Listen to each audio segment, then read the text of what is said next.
Moments away from kickoff at SoFi Stadium in Southern California between the Chargers and the Cowboys. Still a battle for the position at right tackle. And for more, we go down to our Hall of Famer, the great LaDainian Tomlinson. Yeah, Noah, my eyes are on that right tackle position. As you just mentioned, a battle between Storm Norton and Trey Pipkins. Hey, during the practices this week with the Cowboys, 2 days, both of those guys had their ups and downs. But tonight, the Clayton Sling, and they get a chance to battle it out and see who's going to win that right tackle position. It is something we're looking at throughout the entire preseason here, Dan, something that the coaching staff has really made a whole bunch of mentions about. That right tackle spot is going to be pivotal for the success of this team, and they say they're going to be improved either way. And they're going to run the ball a lot tonight. They didn't get to run the ball as much as they wanted to, so they can evaluate both those tackles and everybody else on that offensive line, including the tight ends and the fullbacks. Brett Maher's going to send it deep after the Chargers won the toss and will receive just as they did last week to start the game. It's Joe Reed who will let it sail through the end zone and a touchback. Reed, who had the first touchdown of the day for the Chargers, will be out there offensively along with Easton Stick, who will get the start today. Stick was very solid last week against the Rams. Played the entire second half. 69% of his passes and ran the ball twice, picked up a first down with one run, and of course that touchdown we showed earlier. Did have an interception late in the game that sealed it for the Rams, but the good thing from the coaching staff, they said he put it in the exact right place. And again, we're going to look at that running back committee throughout this game. It'll be Joshua Kelly who will start, with Xander Horvath, the fullback, out there as well. And the give is to Kelly. He finds some space and picks up 3 on the first carry of the game.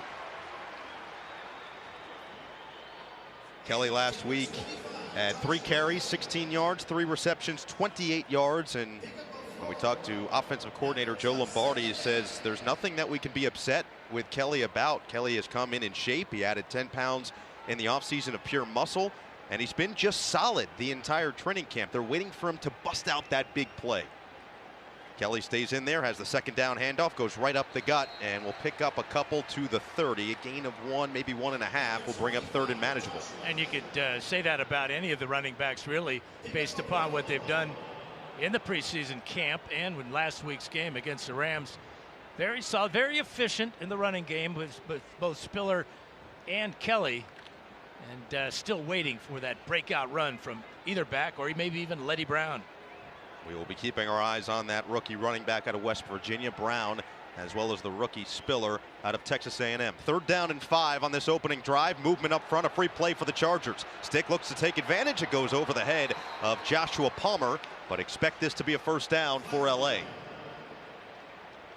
Our official today, Carl Sheffers.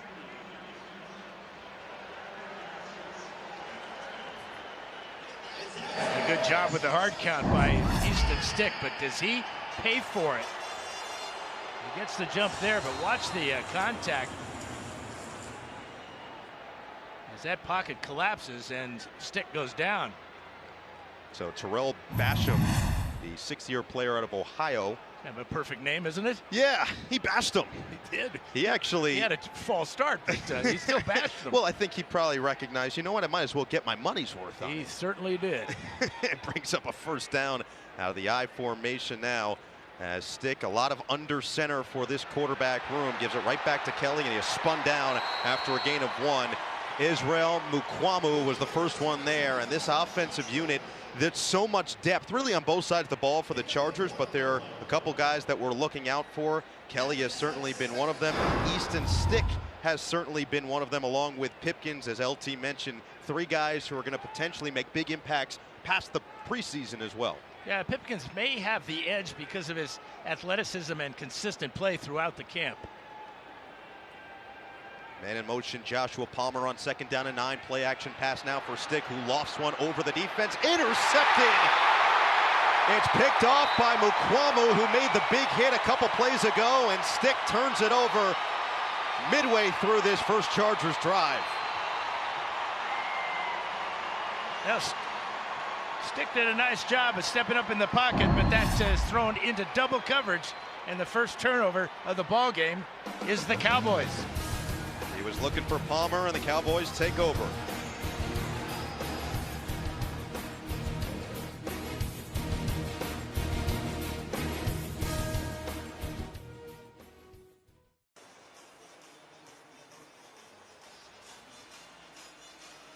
Well, we've talked to Easton Stick the last 2 weeks heading into the first preseason game against the Rams. He was pretty clear that he doesn't feel like it's a legitimate competition between him and his fellow QB roommates with Chase Daniel and Justin Herbert. It's more so they lift each other up. And right now, Daniel's showing Easton Stick what he did wrong on that last interception. It'll be Cooper Rush at the helm as the quarterback for this Dallas offense, and he swings it right to his running back, Rico Dowdle, who picks up a nice chunk on first down.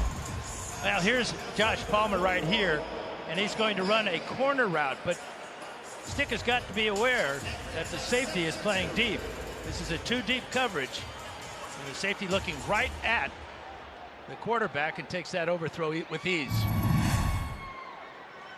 So a 2nd down and 2 now for Rush, who was a hero stepping in against Minnesota last year and leading this Cowboy team to a victory. That's going to be a first down completion as he finds his intended target immediately. Jake Ferguson hit right away by J.T. Woods after a gain of 5. Yeah, Rush last week against the Denver Broncos, he struggled. Just completed 12 of 20 passes for just 84 yards. Did throw a costly interception in that game. And he's looking to get back on stride as he battles with a couple of youngsters for the backup to Dak Prescott. Dan, we fully expect these two teams to run the football a whole lot today. Both have put an emphasis on it, and that is a great run defensive play. Chris Rumph, who was a stud last week against the Rams, and a loss of 3 for Rico Dowdle.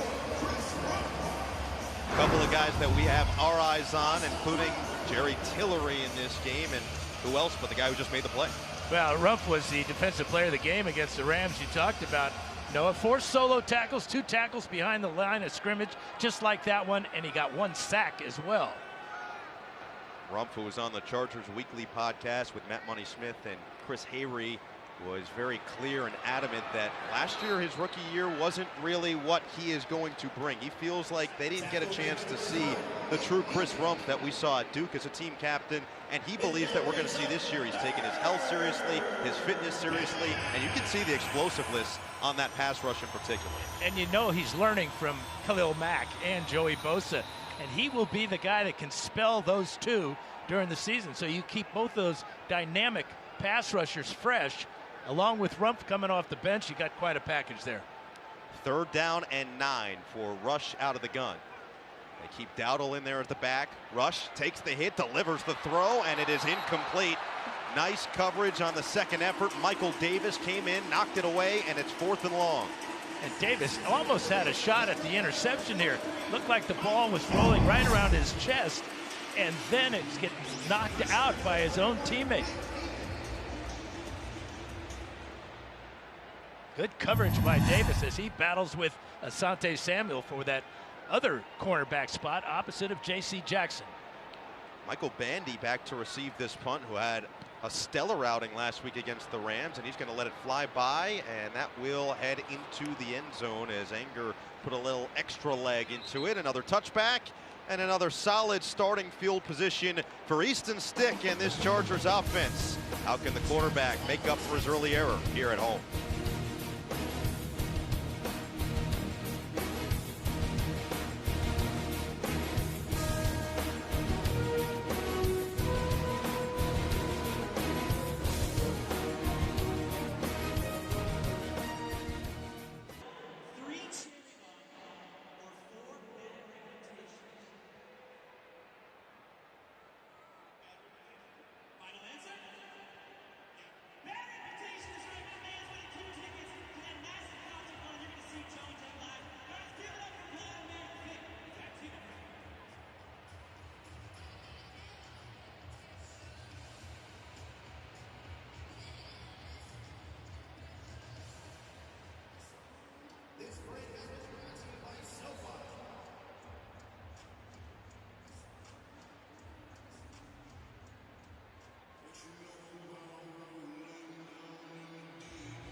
Couple minutes in here at SoFi, no score between the Chargers and the Cowboys. Join the Bolt fam and become a Chargers season ticket member. Get the best seats at the lowest prices to see one of the NFL's most star-studded teams compete on the game's grandest stage inside SoFi Stadium. Visit Chargers.com to secure your membership today. So second drive now for this Chargers offensive attack, and one guy we've seen on the field heading out, DeAndre Carter. Easton Stick told us if there's one guy he's really excited to play with, it's number 82 in blue, who has just made play after play during training camp. Play action, Stick is going to go deep here. He's looking for it. Is it hauled in? Joshua Palmer brings it in. What a play. A beautiful ball from Stick and a better catch from Palmer on a gain of 50, or made it 46. Well, the key is he gets off the bump and run right away, and then with a little bit of a nudge right there, gets the separation he needs, eyes the ball, makes a tremendous catch under pressure. Fading in the pocket, knowing he's going to go man-to-man down the sideline to Palmer, and Stick puts it on the money. Into Cowboy territory now at the 39-yard line. First down, pitch it to Larry Roundtree, one of the many running backs, and that's a surge forward and a nice pickup to bring up second and short. Kelvin Joseph comes in to eventually lay the hit, but 6 yards for Roundtree, and this offense starting to move a little bit. Yeah, this, according to Staley, they want to really dig deep on this running game, evaluate the running of the backs, obviously, but also how the offensive line, the tight ends work together. And Roundtree off to a good start with that carry. Clock continues to tick in this first quarter. Fake it to Roundtree, and there's a dart, and there's his guy, DeAndre Carter. His first catch of the day is a first down for the Chargers. Yeah, we know all about Carter's ability to return kicks, but he was lined up in the slot for the second play in a row there. And with his quickness, that's exactly what you need out of a slot receiver, is a guy that can get down the field quickly, make a move, make the catch, and get positive yardage. First down, Chargers. He is all but locked to be that return man. He had 101 yard, I should say, kick return for a touchdown last year with Washington. As another handoff to Roundtree will go up the middle for a short gain. The other part of all of this, Joe Lombardi did bring this up to us earlier this week, and he's absolutely right. The joint practices that the Chargers and Cowboys had were very heavily rotated around the starters. So these are going to be that second, third unit. They're going to be fresh, and they're going to be ready to prove themselves at the highest level. And going against Dallas, Dallas absolutely stuffed Denver last week. 39 yards on 22 carries for the Broncos. That's less than 2 yards a carry. Send Roundtree out wide on a 2nd and 7. Stick all alone. Fires and connects with Palmer once again with a burst of speed and a spin. Inside the 10, it'll set up first down and goal. Well, you love the spin back to the inside to get a couple of extra yards. A lot of receivers would have catch this ball and just step out of bounds. But remember, Palmer goes 210 pounds. He's got power. There's the spin to get up another 5 yards and take the ball inside the 10-yard line. Palmer, who was held down last week against the Rams. The Chargers offense was trying to get him involved, and as Joe Lombardi and Brandon Staley both told us, he's the #1 receiver right now with this unit. He's got the responsibility. Hand it back to Roundtree. He is a north-south downhill runner, and he gets it all the way to the 5. Hey, you talked about Palmer last week against the Rams. He was targeted 4 times with no catches. He's already been targeted 4 times today. Makes sense to me.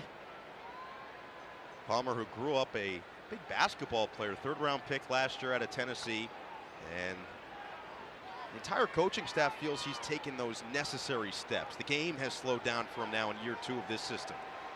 2nd and goal. Roundtree tripped up immediately. Nice play made by Marquise Bell. It's a good bounce back drive by Easton Stick. He's completed all 3 of his passes on this drive. And ironically, his last pass against the Rams was picked 7 days ago. His first pass today is picked. It happens. It's not about how you start. And it's how you bounce back, and exactly. He's bouncing back coolly. And we'll see if Easton Stick can finish this drive now. 3rd down and goal. Send Neighbors in motion. Stick will throw. Lofts towards the end zone. Oh, just out of the reach of Larry Roundtree. And now decision time on 4th and goal. Here comes the field goal unit. Maybe just a little bit more loft on this one. Misses Roundtree by about 6 inches there. So Dustin Hopkins will come on for the short field goal attempt.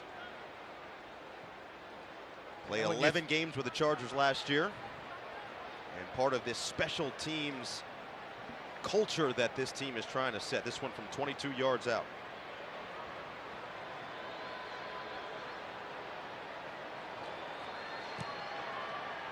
And that one is right down Main Street. So the Chargers on the board first, up 3-0 in this first, but it was all courtesy of this big one, a 46-yard pitch and catch from Stick to Palmer, and a Charger lead.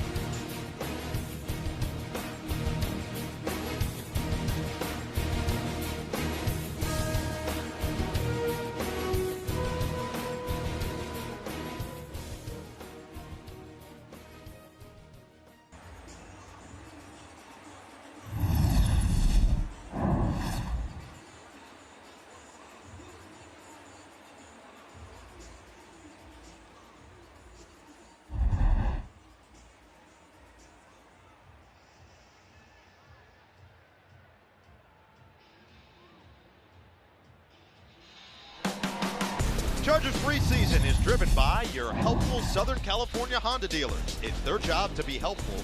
Visit SoCalHondaDealers.com to find the helpful Honda dealer near you. And sponsored by Verizon 5G. It's 5G built right for the Chargers. 9-play, 76-yard drive that resulted in a 22-yard Dustin Hopkins field goal, just over 4 minutes and 20 seconds, and it leads to a 3-0 Chargers advantage as Hopkins will now send it deep. Cavante Turpin is back for the Cowboys to receive it, and Turpin will take this one out just in front of the goal line. Finds a crease. Turpin now with some space, gets past Hopkins. Turpin is past midfield. He's got daylight in front of him. Can anybody track him down? No, they can't. Cavante Turpin, 98 yards to the house.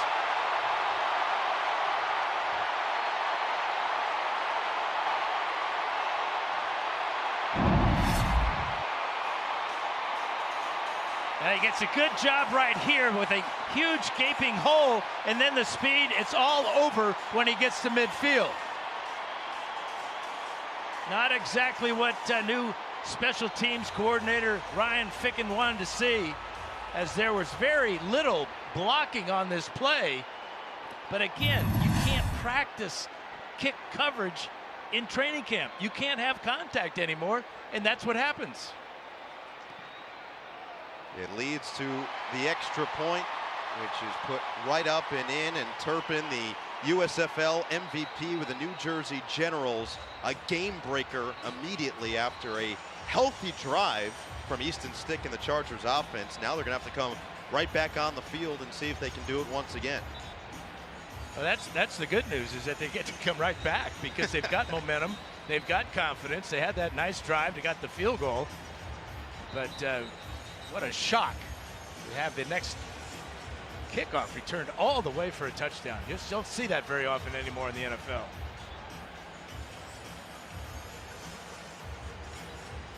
Well, Easton Stick said the biggest key for this offense, especially while he's in there starting for Brandon Staley and his second-year system, is don't worry about getting anything flashy. They had the one big play, but just keep getting first downs. Keep slowly but surely making your way until you're all the way into the end zone. That's what they did last week. He felt that's what he was most proud of his performance last week, as Joe Reed will be deep and see if he can somehow match what just happened with Cavante Turpin.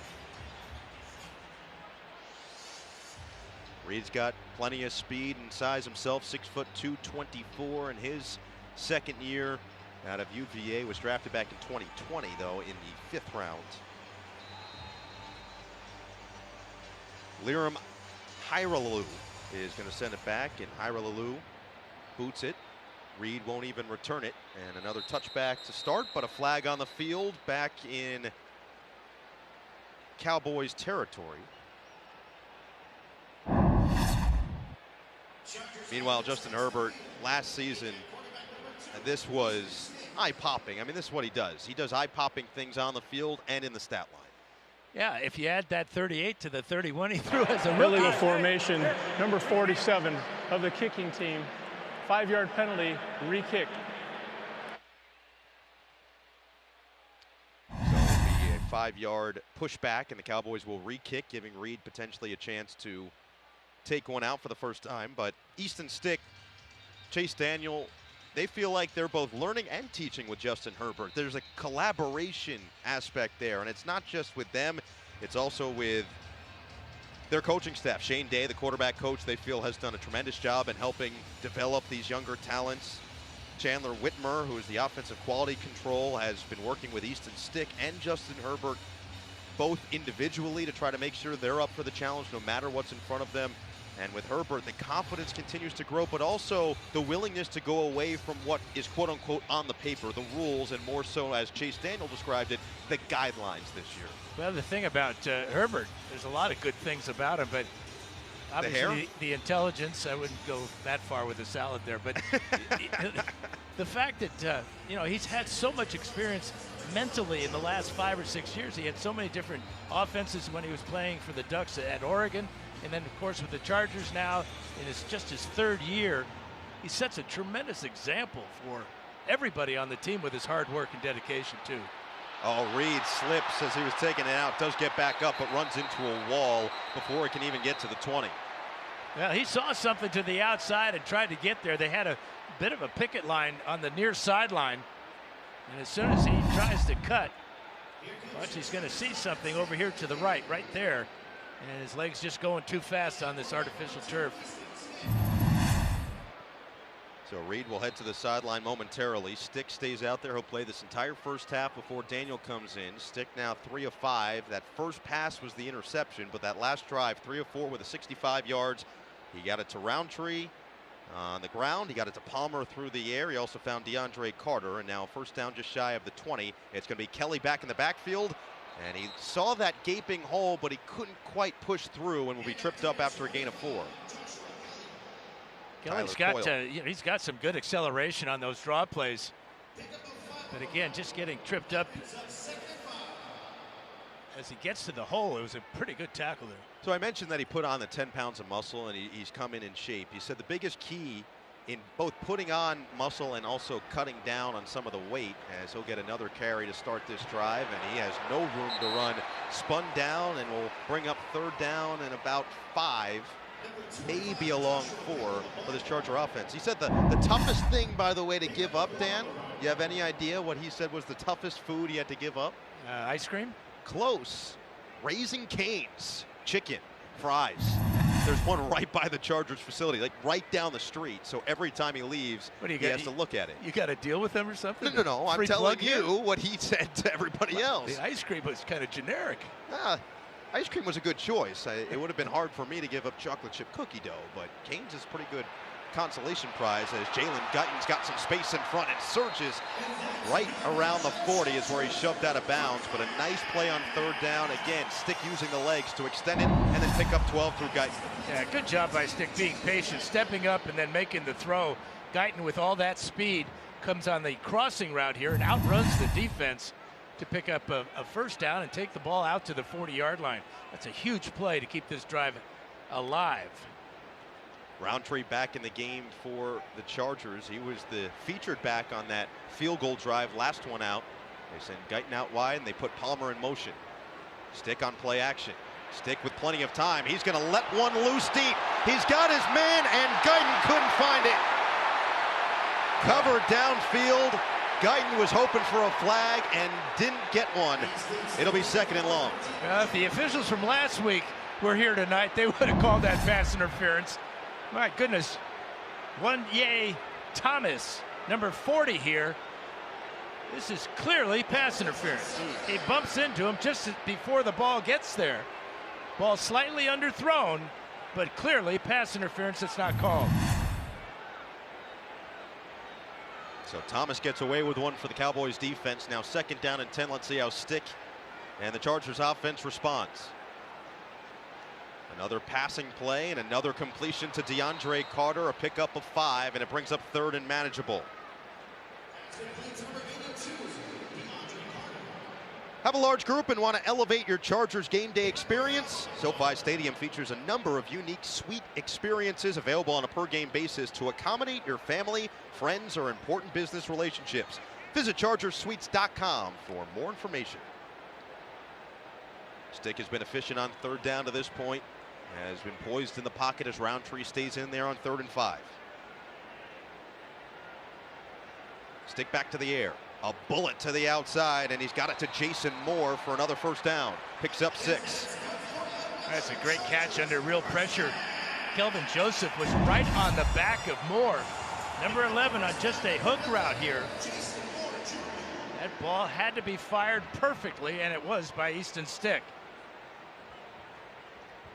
Right to the chest of the receiver. Like boxing out in basketball, huh, Noah? Yeah, it's a good analogy. I like that. Bringing it cross-sporting here. Hey, the scoreboard's working. Scoreboards are back on, and the crowd is very much in approval as Joshua Kelly. There's one of the bigger plays they're looking for. Kelly breaks a couple of tackles and picks up 9 yards, most of which came after contact. Yeah, Luke he Gifford was ripped there. Through that arm tackle. Oh, yeah. And got close to the first down. So, for all of those who have been watching, the entire scoreboard system here at SoFi Stadium had been down. Looks like they're just working through a couple of bugs. So it's halfway back, but that top one, the one that everybody is so impressed with when they come here, and rightfully so, by the way. I mentioned it last week. Last week was my first game at SoFi Stadium. Even this week when I came in and it was on, it's incredible. It is absolutely incredible to see. Movement up front, and there's the first round pick, Zion Johnson. Johnson's going to be a plug-and-play starter, and that was something Brandon Staley was proud of last week. There were some pass interference penalties, but not very many pre-snap penalties for this Chargers offense.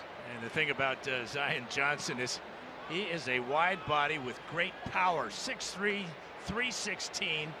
He moves the pile. So after the 9-yard pickup from Kelly, back him up 5 at 2nd down and 6. Keep it on the ground. Kelly the stutter step, and he looks like he loses yardage, but a flag does come down after the tackle was made. Luke Gifford came in there like a bullet, and now we'll see what the call is. Illegal use of hands to the face. Number 54, defense. 5-yard penalty, automatic, first down. Sam Williams going to be called for the illegal hands to the face.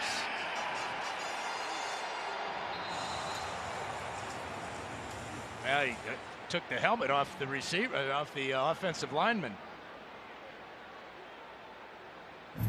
Ray Pipkins takes the hit and earns the first down for his offense. So well into Cowboy territory.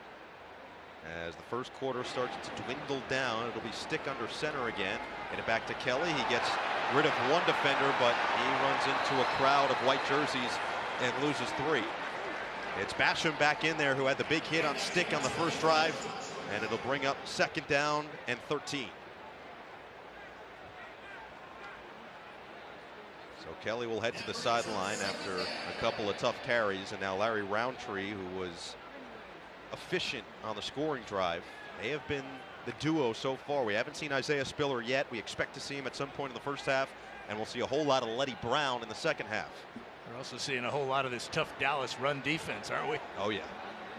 But that was something that both these teams, I think, were happy with in the joint practices. From what the both coaching staffs had been saying is Roundtree has the catch, but doesn't have a whole lot of yardage. Both teams were thrilled with what they got to go against. For the Chargers, they've been trying to work on that run defense. Well, they had to go against Ezekiel Elliott and Tony Pollard, 2 of the most dynamic running backs in the league, the 2-headed monster that this Dallas running attack has. And for the Dallas side of things, they had to go against the dynamic Chargers offense, and they had to go against a much improved Chargers defense. Good work for 2 days for both teams, and now it's capped off by a full go preseason game. 3rd down and 13 will likely be the last play of this first quarter.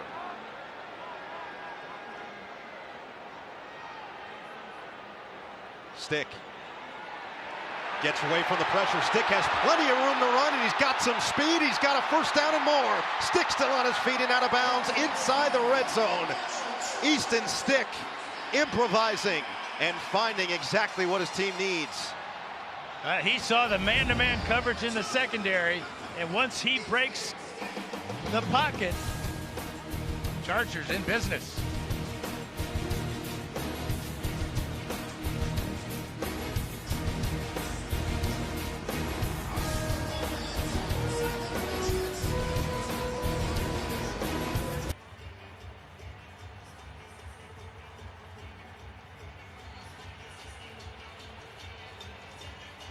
Easton Stick showing his mobility and awareness of what's happening around him.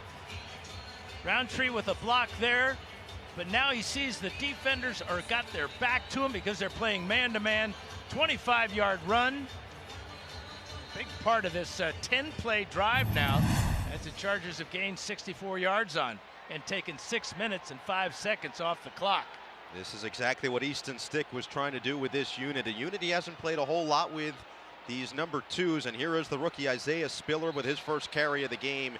He was the leading carrier in the last game as he ended it with 10 carries for 34 yards. And we've seen all the raw ability, all the tools that this coaching staff has been so excited about. Well, they like his power. They like his quick moves in the small areas. And the fact that he runs a 4.2, now they're really waiting for him to bust one. That's good. That's good. That was my grade point average. Wait a second. I thought it was 0.0. Play action for Stick, and they're going to set up the screen. It's Palmer. Palmer finds some space. Oh, he's found a lot of space, and Joshua Palmer is in.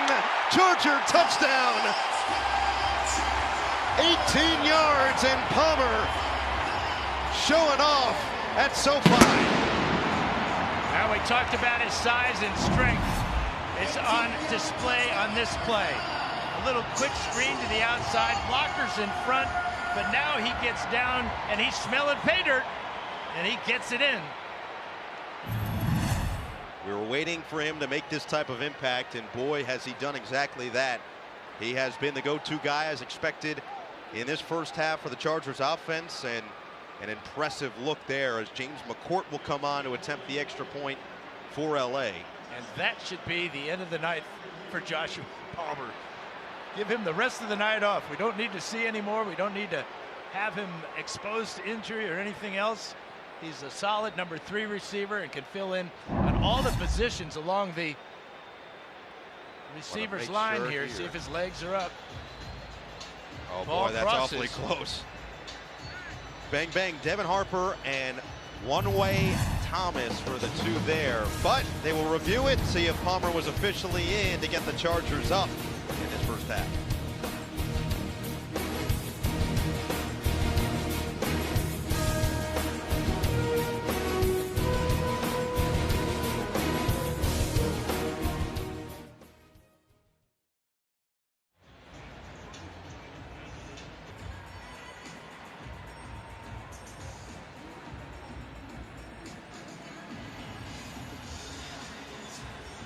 Ruling on the field officially stands. Joshua Palmer caps off a 12-play, 82-yard drive, nearly 7 minutes of action with an 18-yard catch-and-run touchdown. That puts the Chargers in front. James McCourt will officially come on, and his extra point is perfect. So the Chargers respond after giving up that kickoff return, 98 yards from Cavante Turpin for a touchdown. And Easton Stick, impressive bounce back after the early interception in the first quarter as well. Now 8 for 11 with 110 yards and that touchdown. This fall, from the producers of Grey's Anatomy, comes the new action drama where redemption is found when it's least expected. The new series Fire Country, Fridays this fall on CBS. Coaching staff evaluating everything, and that's what we hear it's all about evaluation. We're going to talk to Tom Telesco, the GM of the Chargers, later on tonight as well. I'm sure that's what he's going to tell us. But if you're evaluating Easton Stick right now, you've got to be pretty pleased with how he has handled himself after the early blip. Well, he's been under a lot of pressure too. The thing I liked about that touchdown play was that they moved the pocket. It was a little play action. He rolled out to the right, threw back to the left. So you're not always a target in the middle of the pocket. You got to move the quarterback at times, especially when you're up against a defensive line that can bring the pressure like the Cowboys can. So Turpin got his chance to return one. Now it's going to be Malik Davis after Turpin took one the distance. And Davis has plenty of space to work. Davis will bust it to the outside and then finally gang tackled after a nice wrap-up job. It was JT Woods who got him down, but he gets it to the 31, and that's where the Cowboys will start this drive. That shows you how valuable it is when you have a kicker that can kick the ball out of the end zone. Yeah. It seems like if you don't kick it out of the end zone, you're going to get the results that we've seen in the last two. Well, it's funny. We've been talking so much about the punt operation for this Chargers special teams, and that is something that has wowed, not just in training camp, but even last week in the first preseason game. The punt unit looks completely different. So now the kicking unit, and this isn't exactly what we're going to see in the regular season from the Chargers. Brandon Staley has been pretty clear that a lot of part-time starters are going to get their run on special teams as Rico Dowdle falls forward after a pickup of 3. That's going to be the key. They want to make sure special teams are taken care of in every facet. That was one of their weaknesses, certainly on the punt side last year. Brandon Staley has been adamant that special teams need to be an area of pride, really, for this team moving forward. And a way you can win a ball game or two. 2nd down and 7. Cooper Rush will stay in there as the quarterback, and Dowdle as the running back has another handoff and scampers forward for 1st down yardage. Braden Fehoko, who's playing against his cousin on the other side of the football. Simi Fehoko makes the tackle. Simi, a wide receiver from Stanford. Braden is not a wide receiver. He's wide. 6'3", 300. Many remember him for popularizing the haka dance both at LSU back in 2019 during the national championship year and a couple years ago on Hard Knocks, as Rush will drop back, loft one over the middle, and he's got a man wide open. Great play by Rush and a nice catch by Jalen Tolbert for a big pickup of 19. Well, Rush is getting time to throw in his receivers. Again, it's man-to-man coverage by the Chargers. It's part of the reason they had so many pass interferences last week against the Rams, 4 of them. But that's part of the design that Staley wants to see who can play man-to-man and who can get it done. But right now, Cooper Rush, 3 out of 4 for 32 yards. Sends a man in motion, it's Turpin, and they get it to him on the end around. Turpin doesn't have really much room to work, but he makes something out of nothing and gains 7. Brandon Sebastian was one of the first ones there to angle him towards the sideline, and Turpin having himself a heck of a night so far. He's got blazing speed. Look how he sets up the defender right there with a little hesitation move and then sprints to the sideline and picks up about 8.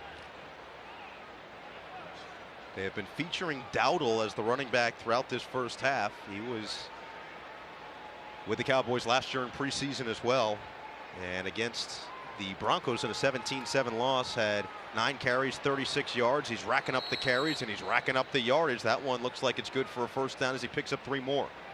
Chris Rumpf was there to greet him right at the line of game.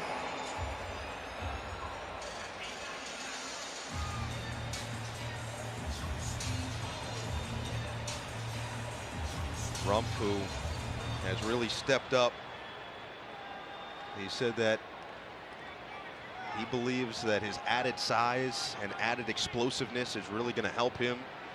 And there's an area, as Dan mentioned earlier, there's an area where he can help this team as a pass rusher. Dowdle finds a little wiggle room and explodes into 1st down territory, deep into the secondary, dragged down at the 13. Brandon Sebastian finally gets to him, but not before he picks up 15 and keeps this long drive rolling for Dallas. Well, another missed tackle right there, and that was Chris Rumpf. And then the explosiveness of Dowdell to get big yardage and take the ball inside the 15-yard line. They'll get him out. They'll put Malik Davis into the game. Had 8 carries last week for 51 yards against the Broncos. And they'll keep featuring that ground game. This time Davis. Oh, a big hit late, and Davis, who picks up 9, maybe 9.5, sets up Dallas in perfect territory. 2nd and 1, but well inside the 10. Watch the big hit at the end of this one. He just bowls over a couple of Chargers. Tremendous blocking left side, and then the big hit. JT Woods took the contact. Yes, he did. So a 2nd down and 1. They get Dowdle back in the game, who has been the workhorse for the majority of this first half. They send a man in motion. That's Jake Ferguson. Rush on play action will roll out. Lost towards the end zone. It's a touchdown. Jalen Tolbert had the big catch. No, he's out of bounds. He did not get 2 feet down. Tolbert thought he had it for sure. Started the celebration. and it'll bring up 3rd down and short for the Cowboys. Tolbert's a guy that they're counting on because there's been so many injuries to their receiving core that this is just a mental error here. Got to know where you are on the field. His right foot clearly out of bounds. So now a crucial 3rd and 1. They keep Dowdle in there. Will they go back to the ground game? Rush will hand it off to him on the draw, and he didn't get there. Dowdle was dragged backwards. Great work on the penetration from this Chargers defense as 3 or 4 blue jerseys were in the area, and that includes Morgan Fox. Yeah, check out Fox right here. And you can see as he sheds the blocker and just wraps up Dowdle and takes him backwards. Fox gives the Chargers a lot of versatility. Can play inside as he did there and also on the end. Cowboys keep the offense on the field. Chargers defense has been stout. The handoff, Dowdle, he's got the 1st down. Did exactly what he needed, got the yardage he needed. It'll set up 1st down and goal as he picks up 3. Nick Neiman was there, but he was just a little bit too late. This is the beauty of preseason games, though. Go for it on 4th down when you're obviously in great field position for a field goal.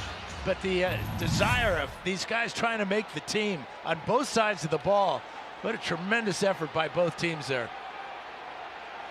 Yeah, the Chargers defense, great stand on 3rd down and 1. That was an area where they really feel like they needed to improve as well, as Rush goes end zone and it's out of the reach of his intended target.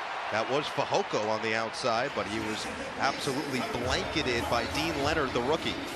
That's a good play by Dean Leonard. He's playing man-to-man right here, obviously, because of the 3-yard line.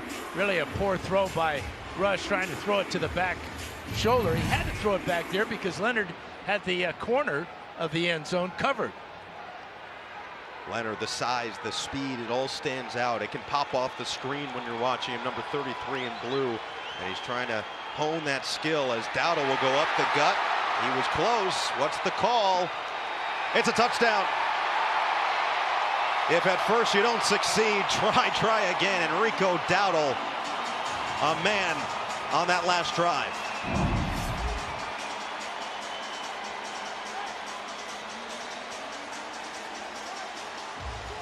He apparently broke the plan before his knees were down, but the key here for Dowdle is how low he gets. Low man wins near the goal line every time. As of right now, Dallas going to keep their offense on the field and go for 2. Again, preseason. Yeah, this is an interesting call. Not that it really matters, win or lose, but you just don't see this very often. No, the results are one thing, and Joe Lombardi was pretty clear with us as Mike McCarthy looks on, and we'll see what his team has for him. But Joe Lombardi, offensive coordinator with the Chargers, basically told us, look, the results I understand don't matter, but you want to make sure the process is there, the process you're going to take into your regular season, and try things. See if something might work heading into the games that actually do count. So let's see what the Cowboys do here. Fehoko is in motion. Rush, play action. Wide open Jake Ferguson, and put 2 more on the board for Dallas.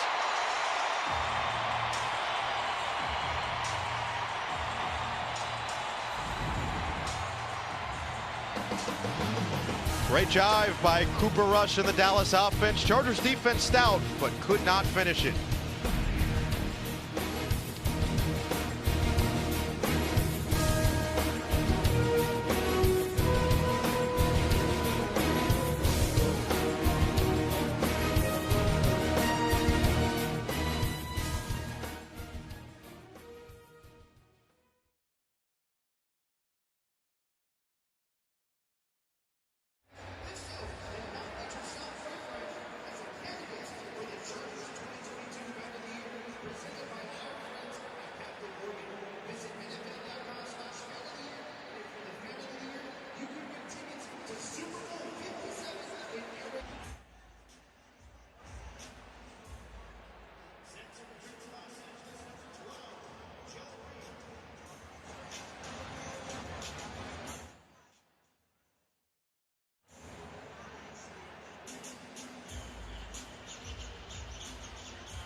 Lots of scoring so far in the first quarter and a half here. Dallas has taken the 15-10 lead after a long drive orchestrated by Cooper Rush, who has looked a lot better this week than he did last week against Denver. He's looked efficient. He's looked comfortable to this point. Brett Maher's going to send it deep. Joe Reed once again will be back there to return it, and the Chargers offense will head back onto the field after a long touchdown drive of their own. Resulted in a Joshua Palmer score, and we go down to LaDainian Tomlinson with his first guest of the night. Yeah, guys, I'm here with Derwin James. Big week for Derwin. Congratulations to you and your family. How relieved are you to have the business out the way, and now you can focus on ball? Such a blessing, man. Even when my agent told me the news, I'm like, man, can I get back out of the practice? I was just excited, man. I'm happy it's out the way, and I can get back out here with my guys. Yeah, you talk about practice. You guys had a couple of really good practices this week against the Cowboys. Dak said something interesting about your defense. He said you guys were physical, you're fast, and you communicate well. Are those the attributes it takes to have a really good defense? Now, he hit it right on the head. That's exactly what you need, and I can't wait to get out there with those guys to even keep it going more. So talk about, you guys obviously have a younger secondary. How are you guys gelling in training camp? And what are the expectations for you guys on the back end? Man, we're taking it day by day. We got a lot of young guys, and we're just trying to get the communication where they understand it. A lot of guys coming from different places and some college guys, but we're just trying to get everything on one page, and we're working hard at it every day. So when you back there and you look up on that front line and you see Joey Bosa and Khalil Mack, tell me, how does that make you feel? Them boys look different. Them boys, you feel it. Like, you can feel it when I'm going in front of them boys in front of the huddle, you can feel it. And I can't wait, man. It's going to be exciting, man. Hey, congratulations again. Stay healthy. Can't wait to see you play this year. Thanks, Derwin. Yes, sir. All right, LT, great stuff as always. And Derwin James, obviously the contract speaks for itself. We know the production that he has on the field. We know what he means to this defense, but you brought up a point when we were talking to Brandon Staley about the whole thing. It was this idea of the hold in versus the hold out, as Jason Moore can't hang on to that slant route. The hold in versus the hold out. Derwin was around. Derwin was making sure he was seen. He just wasn't participating actively until that contract was fully settled. And that can be a completely different morale booster for a team when he's there and then comes back versus when he's away and comes back. That's really a good point. It's almost like a player that has been injured, but he's still around, still contributing in meetings, and then when he gets healthy, he's back and everybody welcomes him. But you're getting a healthy guy coming back. Nice play by Kelvin Joseph, and again it was Stick looking for more. But you can see how Joe Lombardi's calling this passing game now. Play action that got the pass to Bandy, and then a quick three-step drop on that one. So he's making sure the Cowboys don't know where the quarterback is going to be throwing from, and that helps the offensive lineman a great deal. Said there was one stressful part about the joint practices with the Cowboys this week. That's that you can't fully game plan. You don't know what's coming. 3rd down and 10. Kelly back in the game as the back. Stick has been solid on 3rd down to this point tonight, and he's going to air one out. He's got a man open on the sideline. Bobbled and out of bounds, incomplete. Jason Moore, who got the separation and couldn't bring it in. Mukwame just drilled him in the back. Tremendous play by Mukwame, or this would have been a reception by Moore. Pretty good throw by Stick, too. He gets it over the first corner, but watch this shot here. Stick thought he had it. He did put it on the money. And now we get to see this improved punt unit. It'll be Kevontae Turpin who had the kick return touchdown. J.K. Scott will send it deep to him. The All-Pro long snapper Josh Harris there as well. And there is the hang time. There's no way that Turpin was going to be able to return that one, and calls for the fair catch, makes it right at the 17-yard line. Flag is down on the field. Number 59, receiving team. 10-yard penalty, 1st down. Timeout. So Dallas will start from the 7-yard line. Easton Stick has shown off a lot, but looking for some more points. Can his defense get the ball back next?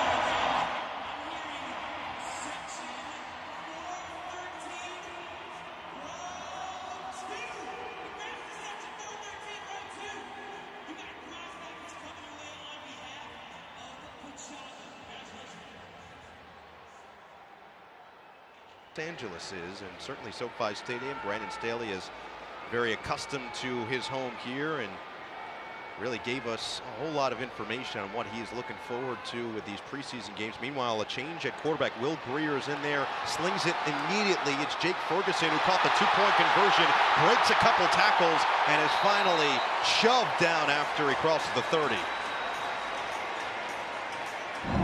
25-yard gain. Well, Brandon Staley, he's got 3 in particular. Well, evaluate the running game, but what about tackling?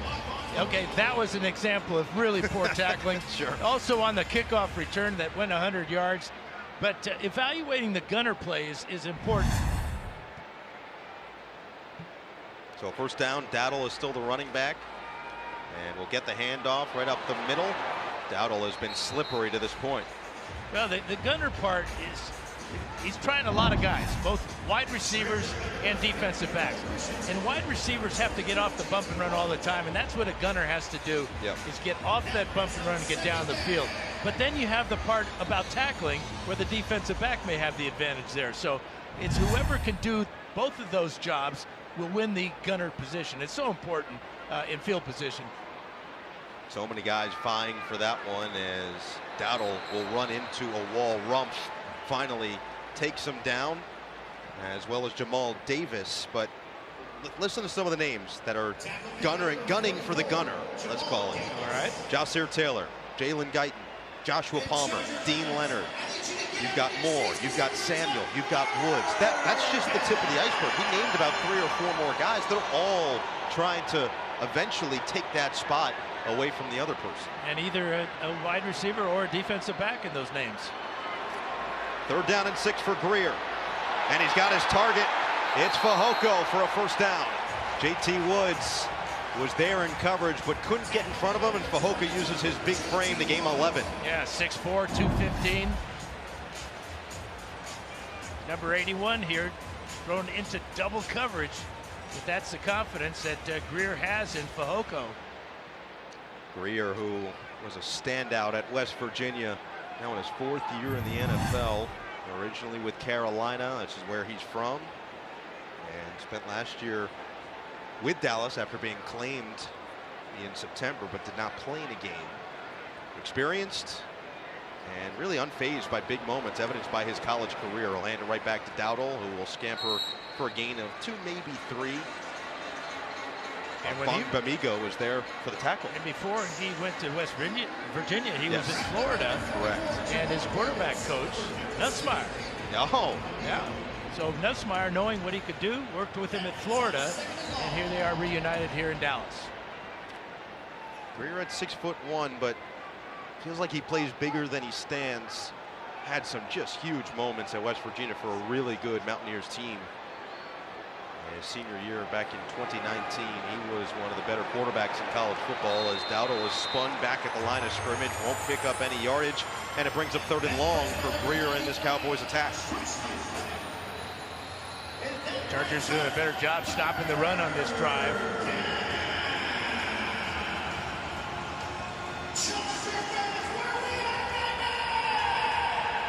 Again, 3rd down. Chargers have done a good job on 3rd down defensively so far today. They got that 3rd down and 1 stop in the red zone on the last drive, but the Cowboys converted on 4th down, eventually got into the end zone. Man in motion is Ferguson, and a lot of movement.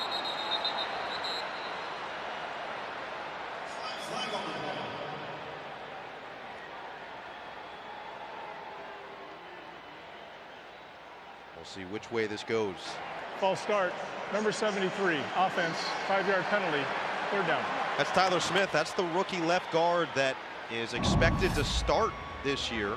And so Zion Johnson, the rookie, 1st-round pick for the Chargers, who had one, and now it's Tyler Smith, the rookie 1st-round pick for the Cowboys, who's had one. That's one way to get your name on TV, I guess. That's why I do this. 3rd and 12. Greer escapes. Greer floats out of bounds.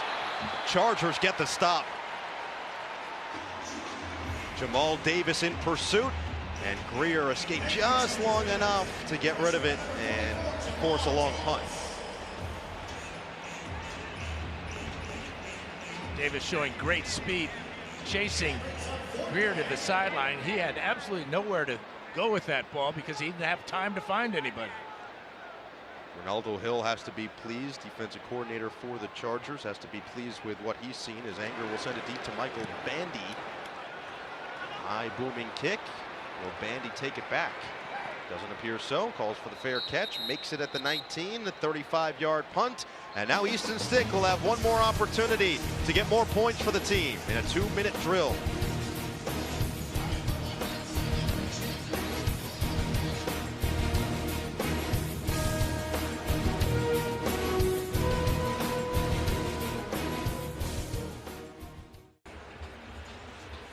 Chargers will have 2.5 minutes to work with before this end of the first half. Cowboys will get the second half kick. And the Chargers Impact Fund is a nonprofit charity committed to helping families thrive. Through its Bolt Academy program, Inglewood area high school juniors and seniors are taught critical job skills that they then apply in game day positions with the Chargers. Learn about how you can help support great programs like Bolt Academy by visiting chargers.com/impact. Well, Easton Stick told us that over the course of his college career, he may have had 2 true 2-minute drills. Well, he's gotten to the NFL, and he's gotten very used to them. A quick throw and catch from Michael Bandy, picks up 3, and he gets out of bounds, stops the clock before this 2-minute warning. So Stick, who has said he's adjusted to the NFL game, he hasn't realized, or didn't realize at least when he first got to the NFL, how much this was going to be the case, but he thinks it's fun. It's absolutely fun. The defense is normally kind of on their heels. You rarely see a sack in the 2-minute offense, and the defensive backs are playing more conservatively. They don't want to get beat deep. And they will not take one more play before this 2-minute warning. So the Chargers, all 3 timeouts. What does Stick have deep in his bag to end this first half for this offensive attack?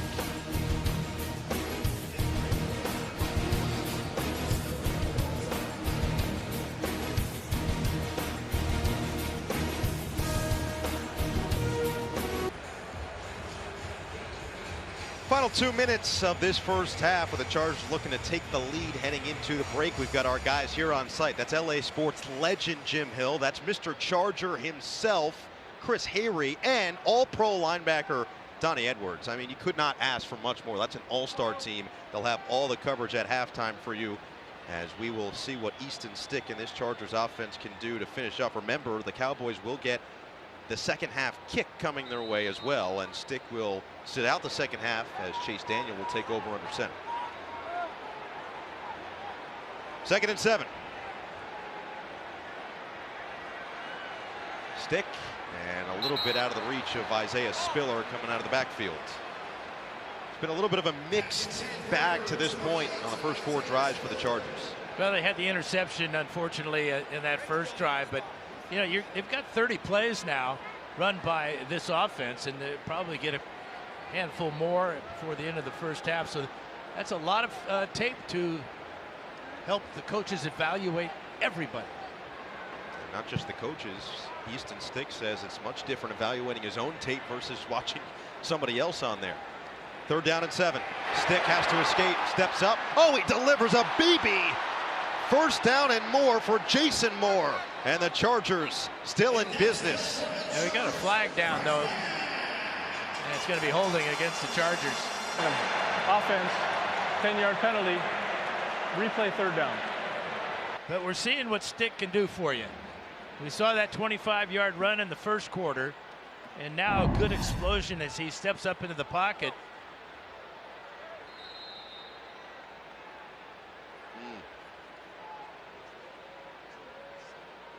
It looks like about 4 guys are holding on that play. We saw Foster Sorrell, but Zion Johnson was around, and now 3rd and 17. Under 2 minutes to play. What kind of magic does Easton Stick have up his sleeve? He's got a lot of time. He's going to fire towards the 1st down marker, and there's the flag. Jason Moore was the intended target once again after he had made that big catch, and now he will earn a 1st down for his offense as Wright was in coverage. Pass interference, number 25, defense, automatic, 1st down. So Deshaun Wright with a mental mistake, and it keeps the drive alive. Well, watch Wright go right through the back of Moore here again before the ball is even halfway to the receiver.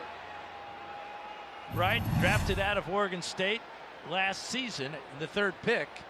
Big, tall, lanky defensive back. Yeah, I noticed that you mentioned Oregon State after the penalty. It's interesting. First down for Stick. And another great throw. Bandy, who just always seems to find an opening, is brought down by Wright. But a nice gain and keeps this thing moving after he picks up 6. Now, we talked about DeAndre Carter playing the slot position. That's a perfect example of a smaller receiver with good moves. Bandy that time. Oh, a drop from Joshua Kelly. This running back competition, the heat is on, and Kelly with a quick taking on the eye off the football, and that is a huge mistake to bring up 3rd and 4.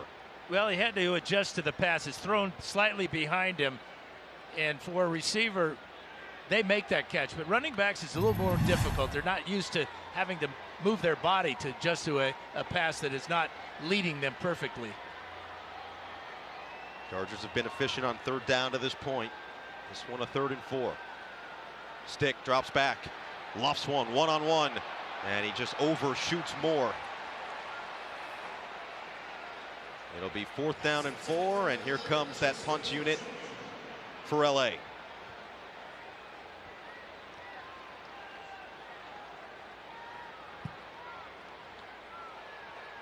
Cavante Turpin, who had the kick return touchdown, will have his 2nd crack at a punt return. And J.K. Scott, the punter for the Chargers, back on.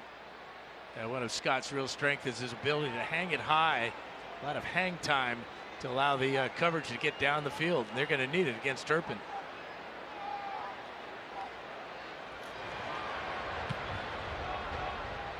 Wow.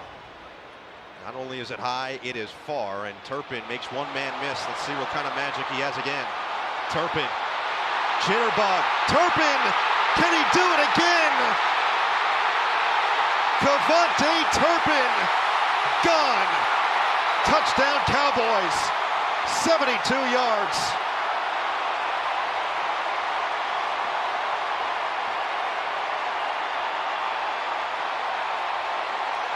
Well, you hate to say he outkicked his coverage because it was high, it had great hang time, and there was a Charger down there ready to make the tackle.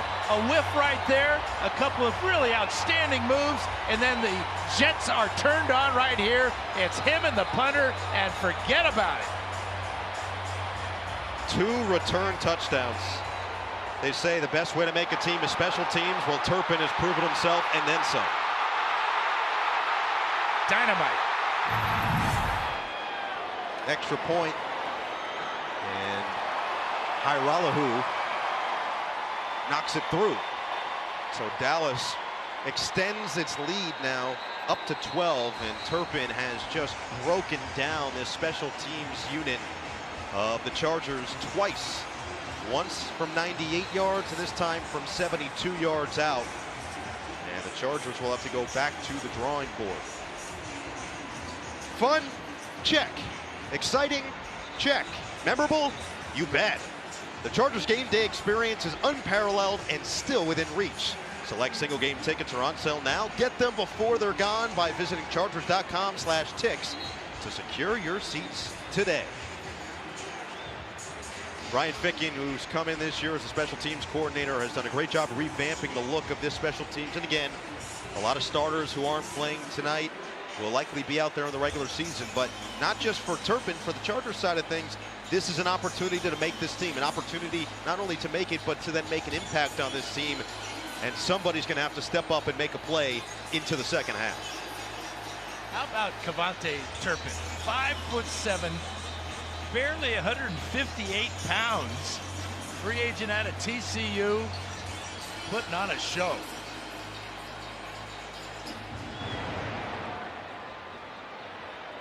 And this one will sail out of the end zone, so Easton Stick will have one more look.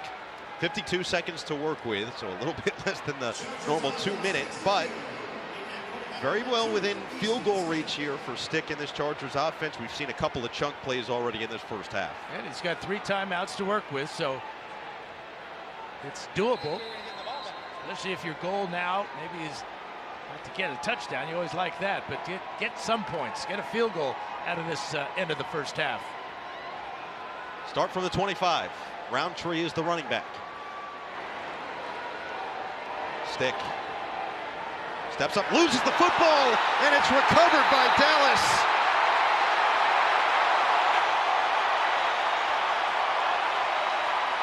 Tristan Hill makes the play, and the second turnover of the game for Stick.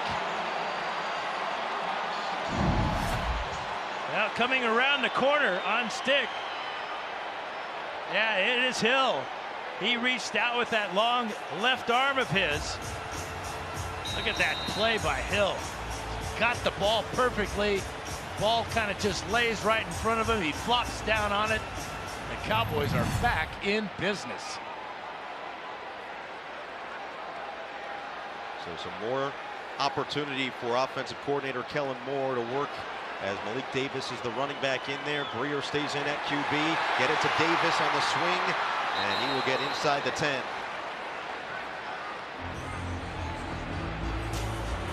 Old Christensen spun him down, but it sets up second down and 3 as Dallas is looking to pour it on as they will receive the second half kick as well.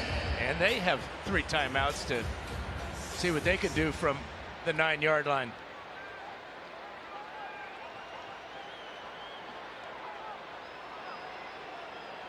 Greer will send Fehoko out wide to his right. Davis stays in there. Greer escapes, lofts out of bounds. Fehoko is the intended target, but nice coverage in the end zone, and it'll bring up another third down opportunity.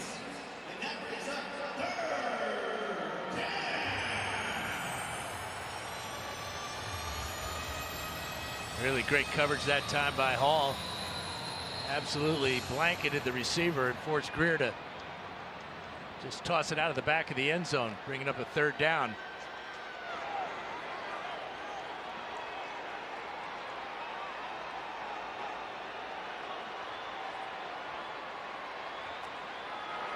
Handoff. Awfully close here, and it's going to be down at the 1 as Davis just kept the legs churning. He was taken down by Jamal Davis. Pick of 8. And it'll set up first and goal. Timeout going to be called here. 29 seconds to work with, and they've got the ball at the 1-yard line. But a lot of credit to the Chargers defense, who in a lot of the tough spots they've been in today have really handled themselves pretty well. Third down opportunities, especially third down and short.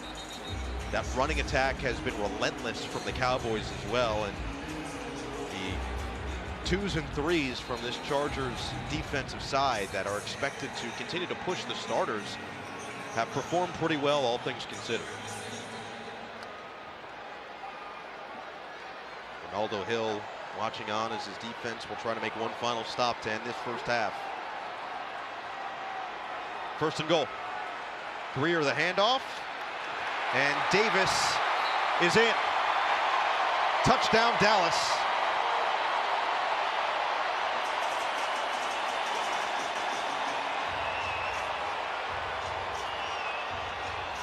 Well, the Cowboys capitalize on the Easton Stick turnover. And Davis following that left side behind Tyler Smith. Just kept his legs driving, get into the end zone. So Brett Maher will come on for the extra point. Cowboys making good of their second turnover force. They couldn't score after the interception from Easton Stick, but Stick's fumble results in 6. Make it 7. It's really been 2 massive plays on special teams that have been the difference maker, and it is Kevontae Turpin who has been the guy to perform both of them. Well, he's got 2 things you need as a punt or a kick returner: is quickness, shiftiness, oh yeah, and then blazing speed. That's 3 things, isn't it? Yeah. Like I said, 0.0. I didn't know math was going to be involved. No, we do words. We don't math. So the 184 return yards for the undrafted TCU product. As mentioned, the USFL MVP with the New Jersey Generals. He was all USFL as both a wide receiver and punt returner. Led them in receiving yards as Marr will send it deep. And the Chargers will have 23 seconds to work with Joe Reed, who has yet to return one. See if he elects to use his legs. And Marr once again sends it into the end zone. The AFC West is stacking up. It's going to be must-see TV. It's not going to get any easier on Sunday, and that's the way we want it. You want to know how hungry I am? I'll show you. All in, which is going to be just spectacular. The inside look of this Chargers approach day to day, what you can expect from this team, how everybody is handling themselves. Check it out on the Chargers YouTube page as they will take a knee and head into the second half. Down 29-10. Cowboys will receive the second half kick as well, and Easton Stick's day is over. He'll be disappointed in himself, but he had some shining moments to go with some of the lowlights of this first half. Second half, we're going to see a quarterback change. No Eagle and Dan Faust back with you. We've got LaDainian Tomlinson, Haley Elwood as well. A quarterback change with Chase Daniel coming in now in this second half. But Joshua Palmer, we've heard a lot about in camp, and he really showed exactly why in the first half. There's no question. He's been our MVP so far. 3 catches, 75 yards, a touchdown, and that 41-yard bomb where he took the ball away from the defender. He's showing that he is going to be a major weapon for the Charger offense this season. A Charger offense that has had its bright spots, including Palmer as well, and we'll see what Chase Daniel can do with these offensive weapons. As the Chargers, you see the aerial attack, 124 yards through the air, 181 yards total. They have outgained the Cowboys, but those 2 kickoff and punt return touchdowns from Cavante Turpin have really been the difference maker in this game, as LA will have to come from behind in this second half, and they've got the veteran to do it. However, it'll be the Cowboys to receive this second half kick as well. Those 2 turnovers from Easton Stick. It was the first series of the game that Stick threw the interception, and then the last offensive series for the Chargers that he fumbled it away and led to that rushing touchdown for the Cowboys by way of Malik Davis. So it will be another return opportunity. However, it's not going to be Turpin who will return it for the Cowboys. Instead, it is going to be Wanye Thomas who will have his crack at it for the Chargers. It is going to be Dustin Hopkins to send it deep, and this time Hopkins will not give him an opportunity to return this one to start this second half as we go down to Haley Elwood. All right, thank you so much, Noah. Now, Brandon Staley told me he is looking for his team to be better in all 3 phases in this half. They need to be more physical, play with more energy, and you guys mentioned it, the offense is going to do it with Chase Daniel at QB. Staley telling me he likes the opportunity that these younger guys are going to get to play with a 14-year vet. Chase brings a calming presence, a command to the huddle, which is so key for their development in the NFL. Guys. Thanks so much, Haley. You know, we talked to Chase last week amongst the 3 quarterbacks, and he said he's almost 36 years old, and they keep him young. I would say that the unit he's playing with in this second half is going to be exactly the same deal as Greer stays in the game for Dallas. Quick drop, quick throw, and a quick completion as Greer finds his target, Jalen Tolbert, and Keeman Hall is there immediately to make the stop, bring up second down and short.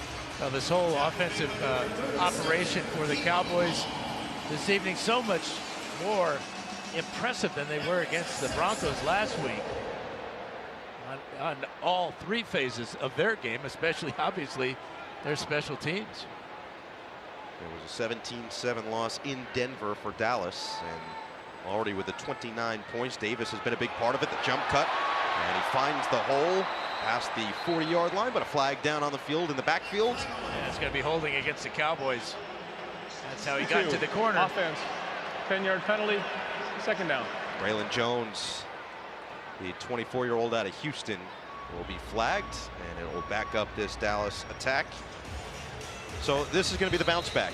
You know, this is what the evaluation is all about. How do you handle adversity? And for these young guys, a golden opportunity to prove to this coaching staff they belong on this team. And this is an important series to get a 3 and out and to get the ball back to the offense. They got a break here with the penalty, bringing up a 2nd and long. Greer looked comfortable at quarterback in his limited time in the first half. And now we've got another whistle. They spotted the ball in the wrong hash mark and moved it from the left to the right. Preseason for the officials as well, right? Yeah, everyone's getting in rhythm. I mean, you are rhythm. I feel like you're full steam ahead. So we're all trying to catch up to the Hall of Famer. I'm not sure. LT, Haley, same deal. Full speed. It's speed. It's been a while. It's some sort of speed. Greer. And he had a man open. That was tight coverage from Cole Christensen. That's great. Yeah, great coverage by Christensen. Right on the back of the receiver. Sean McEwen was the intended target, and Christensen was right there. Will bring up 3rd and 14, and this would be the exact start that this Chargers defense would be looking for after a sluggish finish to the second quarter. Keep Davis in there with Greer. Put McEwen in motion. 3rd and 14, and a flag is thrown. For 62. Second offense, penalty. 5-yard penalty.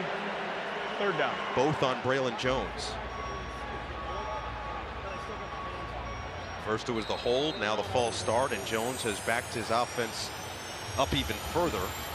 It'll be 3rd and 19.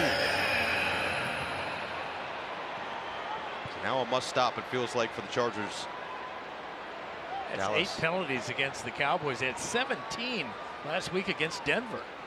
And they'll stay conservative on the ground. Davis picks up a couple of those back, gets it across the 20, but shy of the 25, and here comes that punt unit for the Cowboys. Jamal Davis drags him down, and that is a great start for the Chargers defense. Well, they got a lot of help there from Mr. Jones of the Cowboys. Now you got to take advantage of it, and it'll be interesting to see how Chase Daniel operates. The long couple of drives he had against the Rams. He did have a few periods where he, as according to Joe Lombardi, kind of a dead period for him, but he bounced back well. Trevon Bradford fields this punt, backpedals, and he had a little bit of wiggle room before it ran out pretty quickly, so gets it just shy of the 25. It'll be a solid start, and Chase Daniel and this offense will be operating from within their own field position on the other side.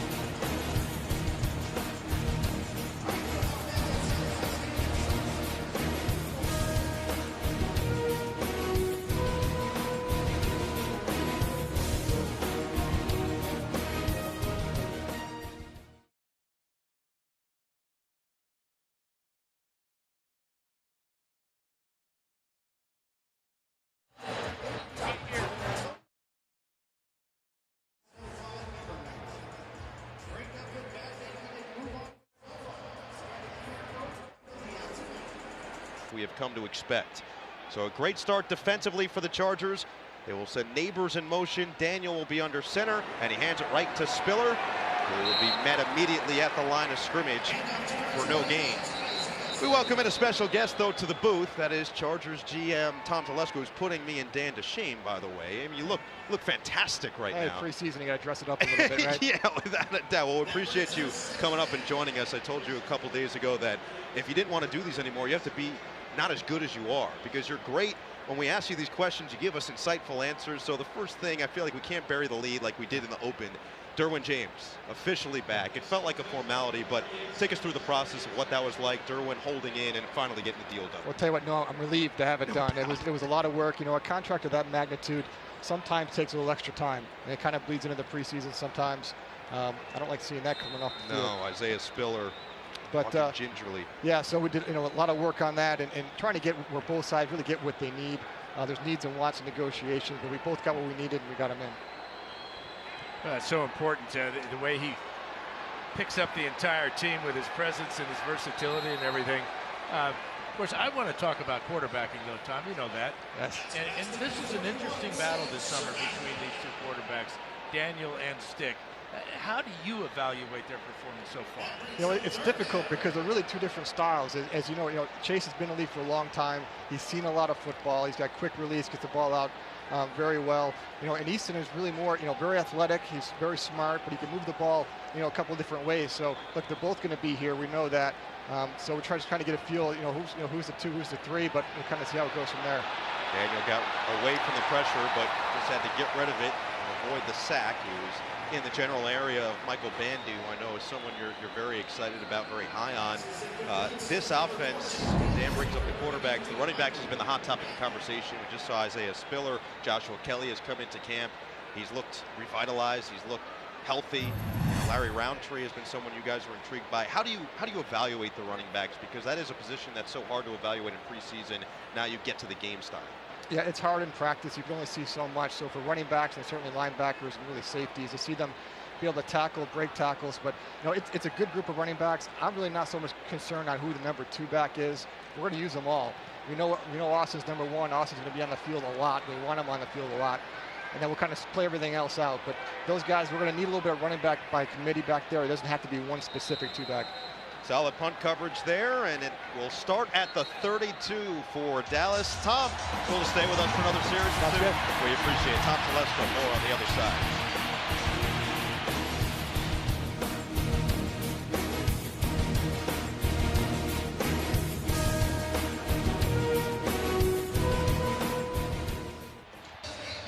Back in the bright lights of SoFi Stadium, Chargers, after a stout defensive series, come back on the offensive end, and now we'll send it right back to the defense. We've got GM Tom Telesco with us, and Dan, I know you're bursting at the seams.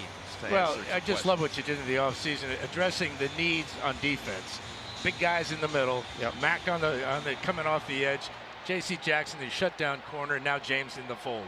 Yeah, trying to really address all 3 levels with the defensive line, obviously with the big guys up front, which is really big in this style of defense. And J.C. Jackson's been a great addition for us, along with Khalil Mack. So we're going to need those guys with that presence on that side of the ball to pick up after last year. It is a defense that I know Charger fans are incredibly excited about. These 2 are the marquee names. Khalil Mack, who is a defensive player of the year. J.C. Jackson has been one of the shutdown premier corners in the NFL. And something that Ronaldo Hill told us about J.C. Jackson was the size is what stands out. You don't really see it until he's up right in front of you, but he can hang with someone like Mike Williams. He can hang with those big receivers in the NFL. Yeah, he's a strong 200 pounds and has great instincts and awareness for the ball. But that's why he's one of the better corners in the league. He's quick, he's fast, he can run, but he's strong. He's really built very, very well. And we know how much Staley likes to play man-to-man.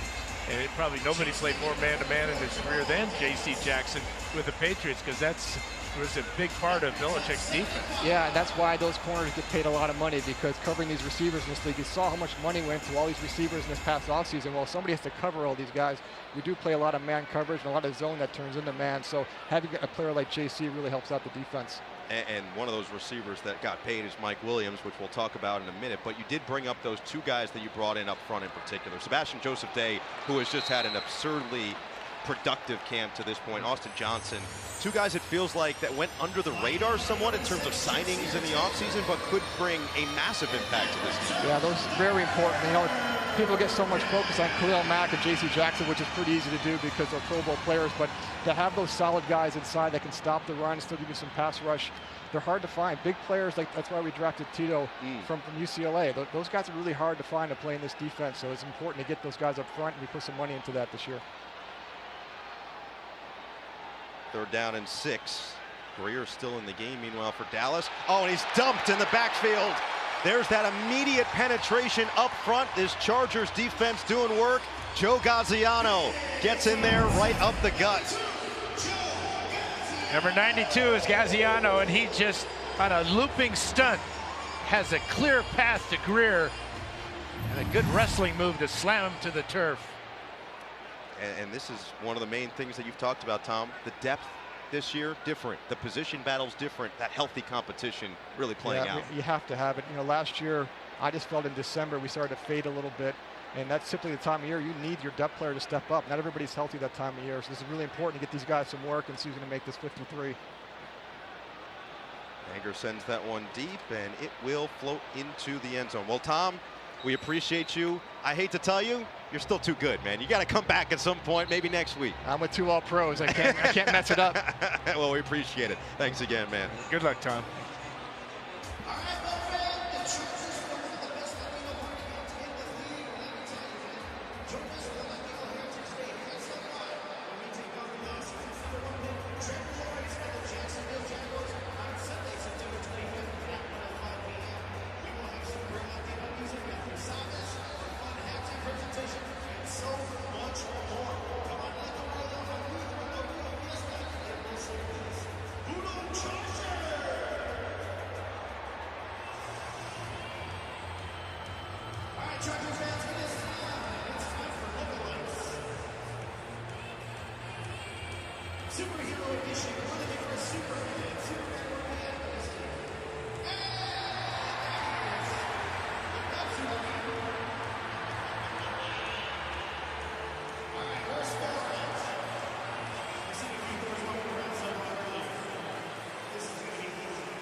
Best way to stay connected to Chargers all year long is with the official Chargers mobile app. Breaking news, up to the minute highlights, live press conferences, and much more. And if you're coming to a game, the Chargers app is where you'll access your tickets and get all your game day information. Download the official Chargers app today. Second offensive series for Chase Daniel and this Chargers offense in the second half after the defense has done its job to a T. Kevin Marks, the rookie running back, is in, but Daniel on play action, and it's incomplete. He was looking for Eric Kromenok, and will bring up second and long. Boy, and Daniel just got drilled too as he let go of this ball. 7 NFL teams in the 14 years in the NFL for Daniel. Been a big help coming over from New Orleans, where he worked with Joe Lombardi, bringing that offense and helping Justin Herbert and Easton Stick. He has just been a quintessential backup quarterback throughout his career. 5 starts in his long NFL career as Marks has spun down after a short game. Josiah Bronson was the first one to deliver any contact, but Daniel, you know what you're going to get. He's a pro's pro. He is not going to cause any sort of rift in the quarterback room, and he's only going to uplift those around him. Do you think he is celebrating Elvis Presley tonight with his blue suede shoes? I'm sorry? Oh! Well, those are nice, man. Those are Jordan 5 cleats right there. You can't step on them, though. You're right. You see, that's the thing. If I wore those, I'd actually be afraid to go out and play because I wouldn't want to get scuff marks on them. Plus the creases. But Daniel doesn't care. He escapes and delivers a dart. Michael Bandy, who was one of his favorite targets last week as well, caught a touchdown and this time picks up 12. Yeah, Bandy was the #1 receiver against the Rams with 7 catches for 73 yards and a touchdown. And again, working from the slot. See Daniel trying to get the play in quickly to try to get some rhythm to this offense. Get in and out of the huddle, get a play called, keep the Cowboys off balance. And again, this is a good opportunity for a lot of these guys out there to prove themselves in a spot where they're down by 19. This time it's going to be a handoff out of the backfield, and Kevin Marks picks up 3 before he tries to extend forward, tripped up by Quandre Mosley. So 2nd and 7 looming. So we haven't seen a whole lot of Letty Brown yet. We expect to see him at some point in this game, but it's been Marks who's gotten the majority of the carries after Spiller went out with what was an apparent ankle injury. And we hope to have an update as soon as possible on the rookie running back. Empty set. And we do have an update. Spiller questionable to return with his ankle injury. Stick, lofts, complete. And a man is missed. Trevon Bradford forced out of bounds into Cowboy territory. Picks up 20. Well, there's a young man from Oregon State trying to make an impression. 5'9", 183 pounds, the rookie with a great move there and a first down the sidelines. And into the game comes Letty Brown, the rookie running back from West Virginia, as his fellow rookie Trevon Bradford with a chunk pickup. He does get good separation, especially on deep routes. And we'll see if Brown can bust open that big play we've been waiting for. Here he is on the handoff, and stutter steps for 2. Bronson goes down low to get him. So Brown, this was the key with the running backs. Dan mentioned it earlier, but the idea that they've all been so solid. Each one has just done everything right, but nobody has separated themselves. And Brandon Staley thinks that Letty Brown could be the guy who could bust open that big play. Well, they're waiting for somebody to do that. They've all been averaging right around 4 yards a carry, which is good. Very efficient, but you need a little bit more at times. And Daniel in rhythm now. He finds Bradford again, and Bradford looks like he's going to come up about a yard shy of a first down. But I like his moves as that slot receiver. We talked about it a lot tonight with DeAndre Carter and Bandy, and now it's Bradford's turn to make a guy miss. The perseverance will set up 3rd and short. Daniel will handle it under center. Brown the back. Pitch it to Brown. He's got some room outside, and it closes up quickly. The door was open, and the Cowboys shut it. A loss of 3. Now you'd expect Staley to go for it on 4th down here, especially trailing by 19 and in a preseason game. But the Cowboys with great defensive pursuit here. 3 Cowboys there keep Letty Brown from getting anywhere near back to the line of scrimmage. So it was 3rd and 2, is now 4th and 5, and Brandon Staley's offense is on the field. Bandy in motion. Daniel. Complete. Who else? Michael Bandy. Joe Lombardi says there's nothing that stands out, but he is always open for whatever reason. He's a ball player.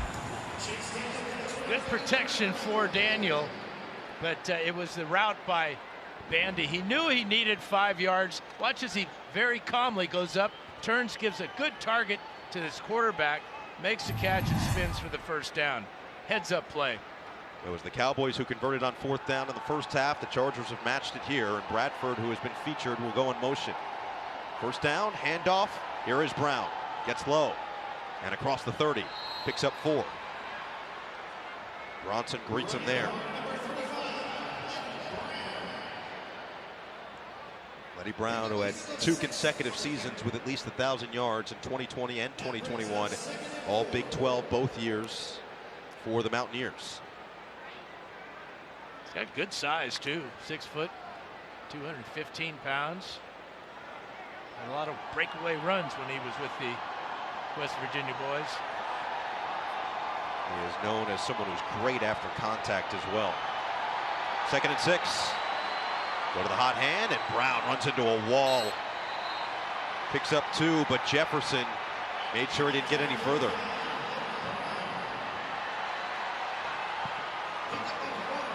That was the other part about the joint practices this week. Asked Brandon Staley, well, what do you get out of those? Both as a coach and as a player. And he says it's essentially like a pickup game. Essentially like you all show up and you just try to run your stuff, but you don't prepare like you would in a normal game. And that lets you see how these guys would react in any sort of moment. Here is one of those moments on 3rd down and 4. And a flag. Yeah. Motion in the backfield by Letty Brown. 3rd down. Meanwhile, the wave has broken out at SoFi, but Brown just a little too overzealous. Yeah, it's a good wave too. You know, I mean, 29 to 10. So you're a proponent of the wave, is what you're saying? Not as a player, I wasn't. But as a fan, I kind of think it's cool, especially. It has to get in your vision, right? If you're on the field. Absolutely, and in your ears. 3rd and 9. Daniel steps up. Brown with the catch, lowers the shoulder, and he is close, but looks like he's about a yard or two shy. After picking up 7, it's another 4th and short. Yeah, they'll go for it again. I love the way that Brown finished this play, though, as he was going to be way short of the first down. But watch as he meets the tackler, he drops his shoulder pad level and delivers the blow right there. Knocks the defender right on his wallet. So 4th and 2. 3rd quarter ticking down. Brown motions out wide. Daniel. Incomplete. He was looking over the middle to Joe Reed, and it was broken up. Nice play made by Quandre Mosley.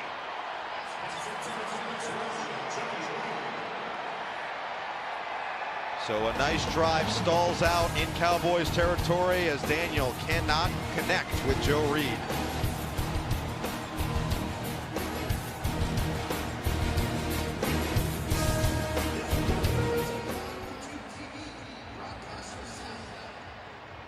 At their own 26-yard line. Will Greer has been the quarterback from the late 2nd quarter on, and he will hand it off to Aaron Shamplin. Carlo Kemp meets him after a gain of 2. So we knew that both teams were going to try to run the ball as much as possible, and that has been pretty much the case. Now with the Chargers going down a little bit, they've thrown it. Daniel has been willing to go to the air, but both teams trying to see what they have beyond just their normal starters. For the Chargers, Eckler. For the Cowboys, you've got Elliott and Pollard, and both teams have really bolstered their offensive lines, not just in the past, but this year, both spending their 1st-round draft pick on an offensive lineman. Seeing the entire operation now on a 2nd down and 8. Another handoff, and this one a bigger gain for Shamplin. He is going to be forced out shy of a 1st down. Brandon Sebastian went down low and cut him, but about 2 yards shy. It brings up 3rd and short. Yeah, they've got a real good battle for the number 3 spot in the backfield. Davis has had a good ball game. So is Dowdle. Now we're seeing Shampkin. Shampkin with a good burst to the outside.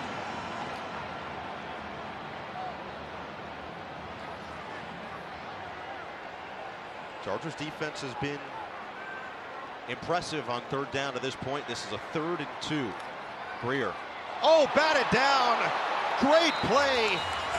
Carlo Kemp has been all over the field and forces a 4th and short. When he came real close to picking this one off, getting up in the air to knock that ball, and then trying to get after. You know, if he doesn't spike it so hard, he might have been able to catch it, number 1. But great play on 3rd down. How about this? Going for it. Must be preseason. Up 19, and Greer is going to look to throw for it. Escapes first to his left, back to his right. He's got a lot of space, and he's going to pick up the 1st down and more. Greer will slide down just shy of midfield and shows off the 1st down signage.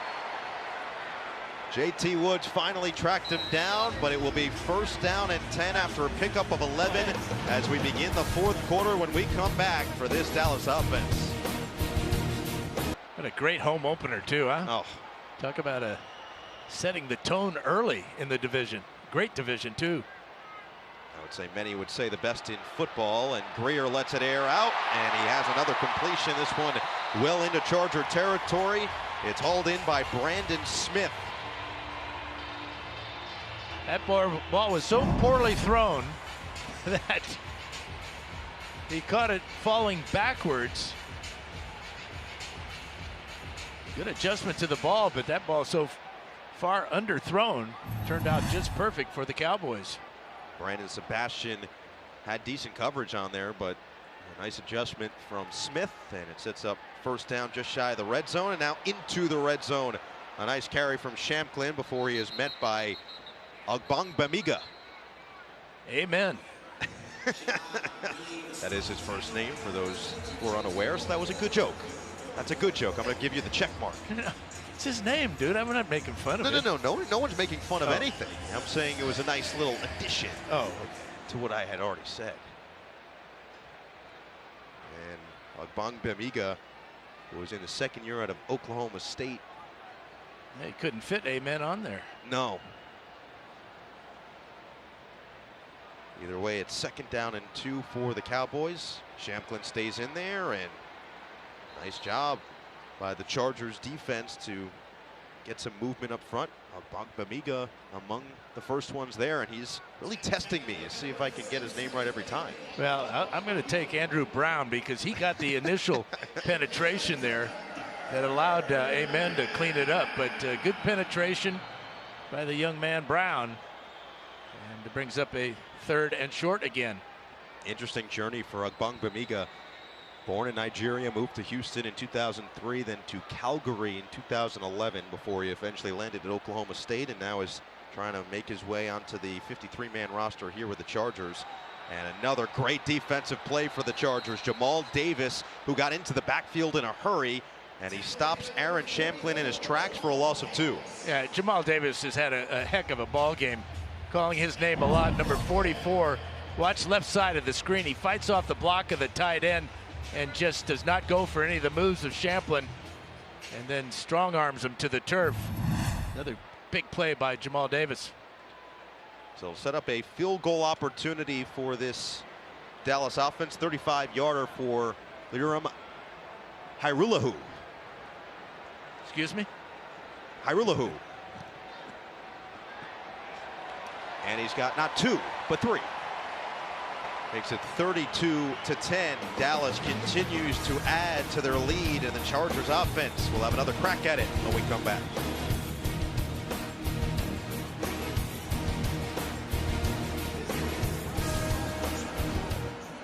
Chargers offense will get another look.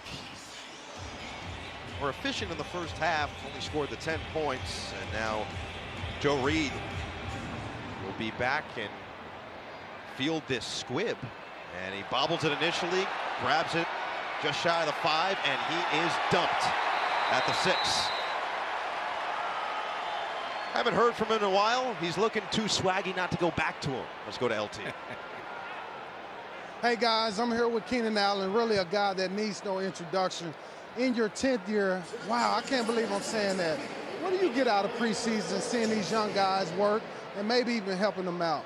Yeah, just love to see them compete. Come out here and play some football, run the plays that we've been running all training camp, seeing it work, and just seeing how they learn the technique, seeing the different ways that they move around, seeing the different ways that they, understand the game, understand the spots on the field. You ever see like some of the young guys when they come out, with their eyes wide? What do you say to them in those situations? Just try to keep them calm. At the end of the day, it's football. It's the same game you played in college, same game you played in high school, same game. So talk about that. This might be the most talented team you've ever been on.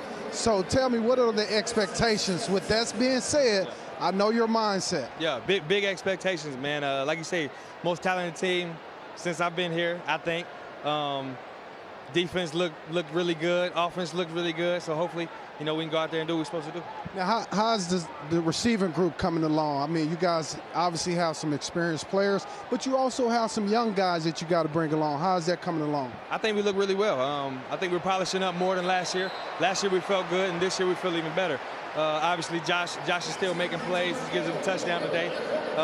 JG still balling. We added Andre Carter. So I think we're going pretty good. Well, continue health and success. Can't wait to see you play this year. Thanks, Keenan. Thank you. Back to you guys. Keenan Allen, just one of, and as always, appreciate LT, one of the best wide receivers in the NFL. 90 receptions, seasons, 5 consecutive. And 1,000-yard seasons consecutive, and 5 straight Pro Bowls because of those numbers. He went from being one of the more underrated wide receivers in the NFL to people finally starting to turn their head and say, oh, wait a second, he's that good. Well, he's that guy. He's really hard to defend. He's so smooth, so patient, so experienced. He just knows how to defeat any type of coverage he faces. And we're working with a quarterback like Herbert. he'll have another 1,000-yard season, another 900 catches, and another Pro Bowl, I'm sure. And he's got an elite beard as well. All ties together, but nothing wrong with that. No, there is not. And Keenan Allen in the second year of a 4-year, $80 million extension has sent it back deep. Taken out Turpin, and they will let Dontario Drummond go. Jason Moore makes the tackle. There's that luscious lettuce on the face, I like to call it, Dan.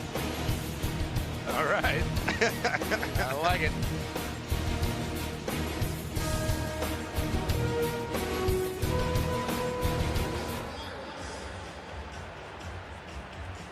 Legitimate time, including a start in 2020.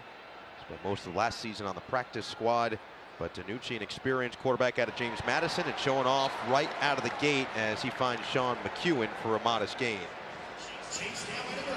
All In is back for year 2, taking viewers behind the scenes with unprecedented in-season access to the Los Angeles Chargers.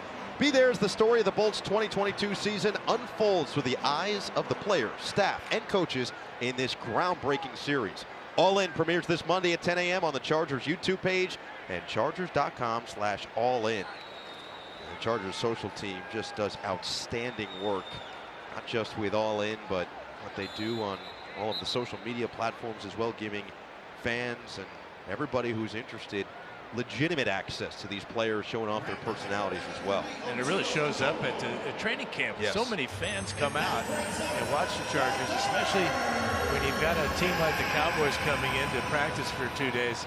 But the attendance at practice, because of what they are doing in the community, just really has solidified things for the Chargers. The energy is there. The fans embody that entire section over in Costa Mesa that's available. They're down in 5, and a handoff, a spin move, but Davis can't escape. It'll bring up 4th down and 2 after a pickup of 3. David Lloyd, the linebacker, came in to make the stop. And now a punt for Dallas. I think they're going to try a long field goal. Oh. I mean, a long field goal. Might as well. This is a 61-yarder. Now the Chargers ought to get somebody back at the goal line, because this is... Brett Maher, career long is 63, so he has the leg and has shown it before. Can he do it again? Maher's kick. Sailing. Short. Valiant effort, though. Would have been good from 58. Tried it from 61. At the seams to get back out on the field and play in a legitimate competitive game. You know, that first game against the Raiders is obviously going to just have so much emotion involved here at SoFi, as well as Daniel will drop back, evade the rush. Daniel brought down from behind.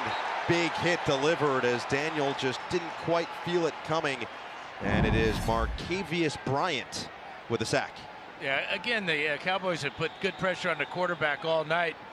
And Daniel not seeing, obviously, no eyes behind his head to see that sack coming. But Chargers had great field position to start this drive, and now they're looking at 2nd and 17.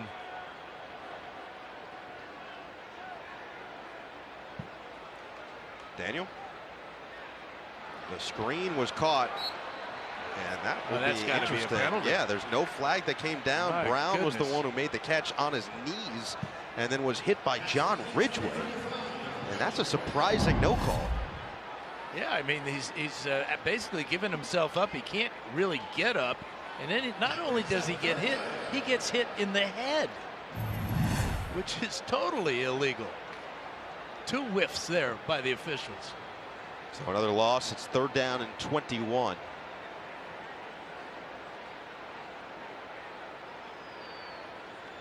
Daniel. Deep ball.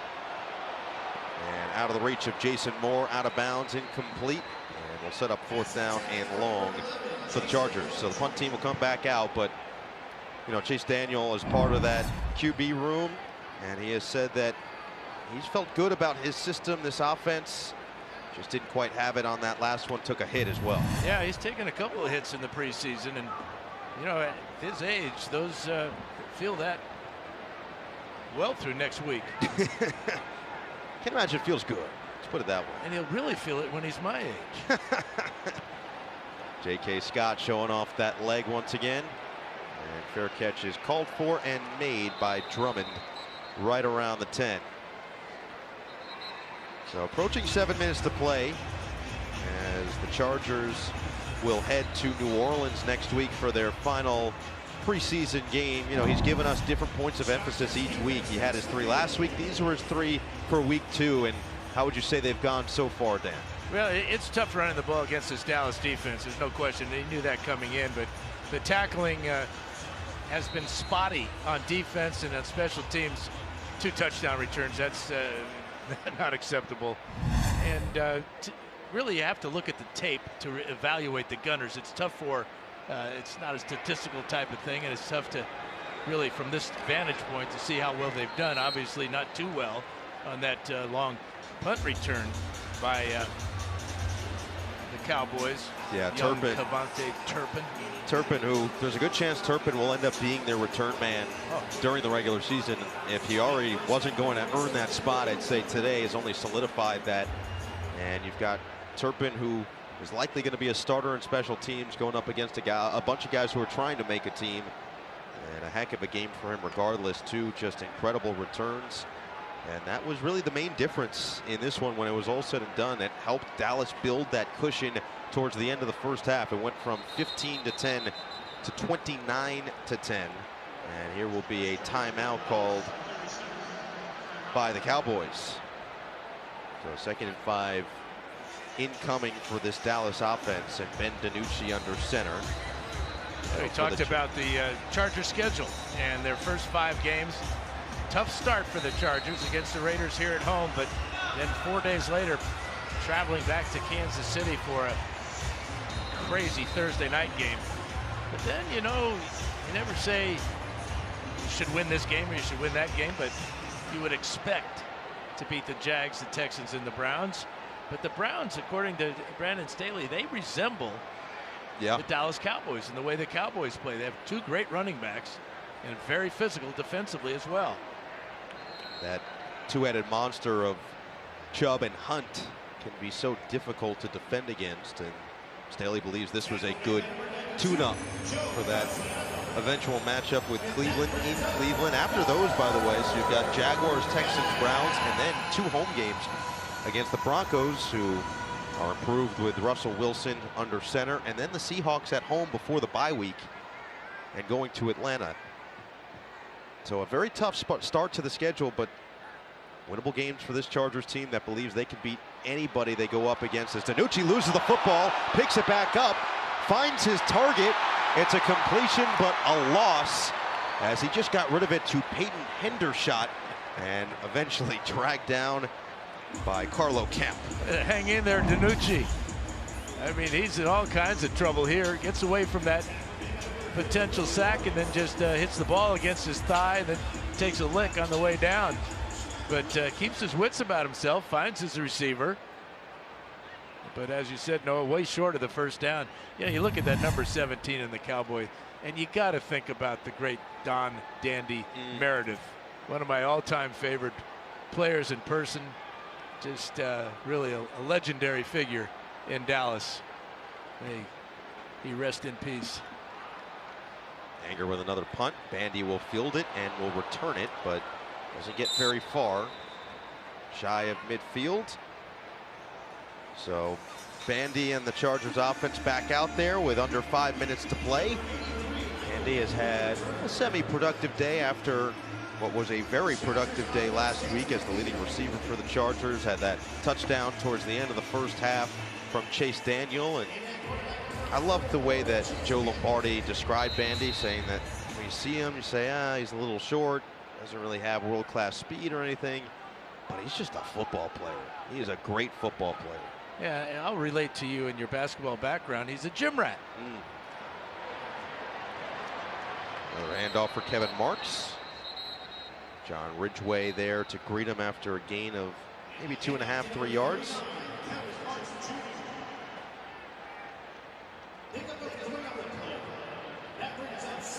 You know, the other thing that has stood out I know it's been talked about a little bit, but both Brandon Staley and Ronaldo Hill in particular made mention of it to us. The camaraderie at camp this year versus the past 2 years. The difference of COVID camp versus non-COVID camp, where they're actually up close with these guys. They can interact with one another. The players as well can go and, let's say, do a movie night with each other. They can go and do top golf with each other. They can do things to just continue to build that bond. They said that's been a huge difference maker from, especially last year when they were here, to this year, and building that chemistry as a complete group. Yeah, and what you have is you have expectations, and high expectations. That's how you build chemistry too. Everybody doing their best to meet those expectations. Daniel right over the middle. Here's Michael your gym Bandy. rat. Yep. Just finds the seams.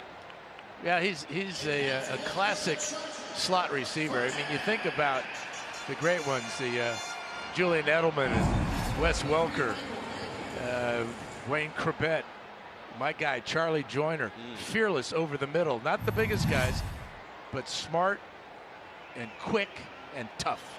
Feels like that's the key. One buzzword, smart, as Daniel couldn't get it quite over the top. It brings up 2nd down and 10.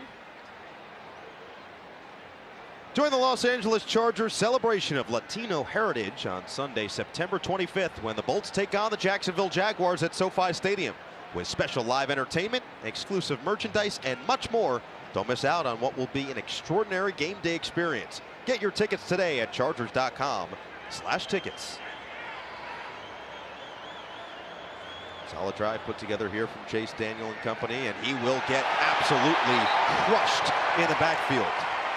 Mika Tafua comes around the edge and delivers the boom. That's a couple of big plays by Tafua.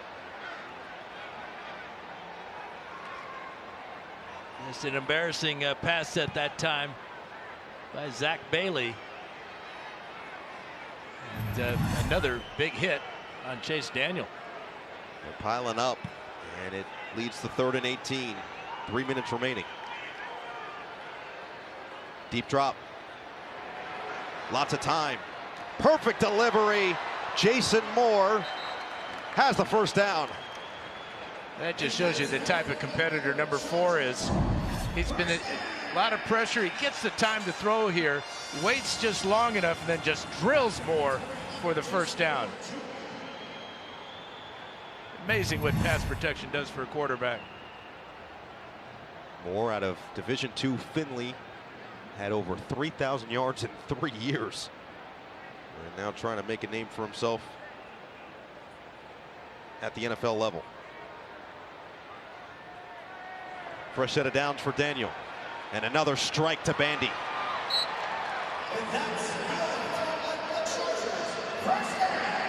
Yeah, Bandy showing his versatility on this drive. That's his first reception as a wide receiver. It's a good deep comeback route. A little push off there, which he gets away with, but makes the catch, gets out of bounds. 1st down. 2-time FCS All-American at San Diego. Showing a lot of skill through these first 2 games. Handoff goes to Letty Brown. And he plunges forward after a solid gain to nearly the 10. Mosley will bring him down, and it will lead us to the 2-minute warning here at SoFi Stadium. Chargers at 5G. It's 5G built right for the Chargers, and it's Joshua Palmer. Yeah, 3 catches in the 1st half for 75 yards. 41-yard long one. This 18-yard wide receiver screen for the touchdown. And the player of the game, Josh Palmer. Gunning for that number 3 wide receiver spot for Brandon Staley. Here's a 2nd and 4 with Chase Daniel looking end zone, and Daniel had his man Jason Moore, who couldn't haul it in. That was a perfect throw too by Daniel. Back shoulder, that is the example of the perfect back shoulder throw. Defender's got him cut off to the inside. Ball goes right through his hands. And a little grab there, but that ball's got to be caught. Brings up 3rd down and 4. Can the Chargers get back on the board on what has been a productive drive from Chase Daniel? Drops back. Daniel lofts it. It's caught. heading towards the end zone, but cut off. Sage Surratt undercut at the 1.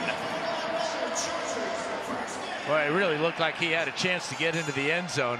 Chargers going up with a hurry offense. Letty Brown, the running back. 1st and goal. Play action. Daniel rolls. Daniel. He's got it. Touchdown, Michael Bandy.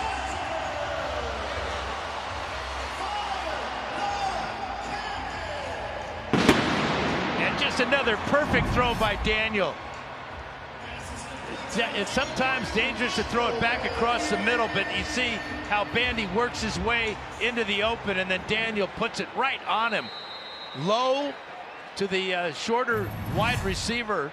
Perfect throw, and Bandy has his 2nd touchdown of the preseason. He is showing really the entire league that he belongs at this level. And now the Chargers will line up to go for 2 out of the eye. Daniel, play action again. Throws again, and it's caught. Gabe Neighbors, the fullback, is in.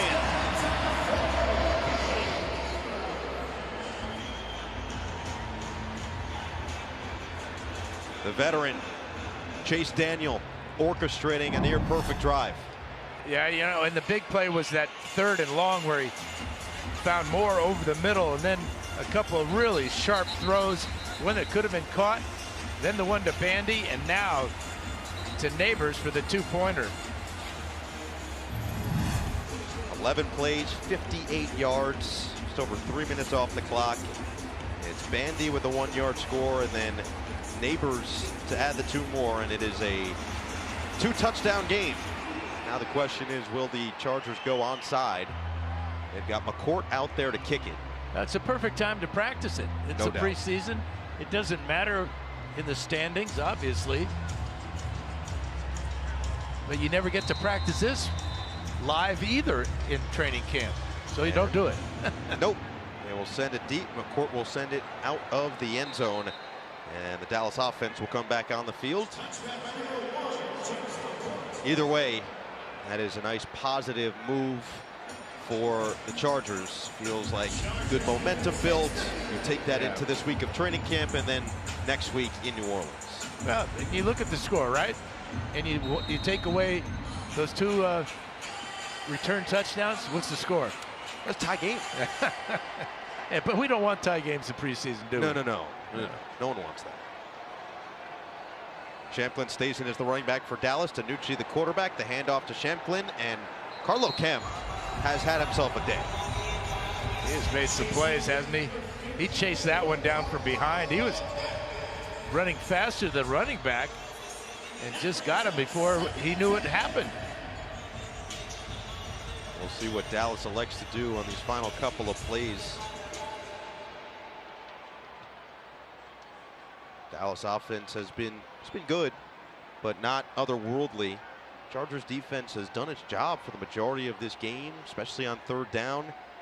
As Dan mentioned, the 2 kickoff, punt, return touchdowns. Cavante Turpin taking 2 of them to the house, and that will end up being the difference maker in this one. Chargers will have a lot of film to look at, a lot of film to break down, and things to improve upon for week 3 of the preseason, but certainly a lot to be excited about. Many bright spots from today's game as Danucci takes one final knee. And the clock will roll all the way down to 000. For Brandon Staley, Mike McCarthy meeting at midfield. It is the first preseason victory for the Cowboys over the Chargers in 12 years. Last time was August of 2010, a 16-14 win in San Diego. But Chargers fall in this one, 32-18. Finish with a flurry on a touchdown from Daniel to Bandy.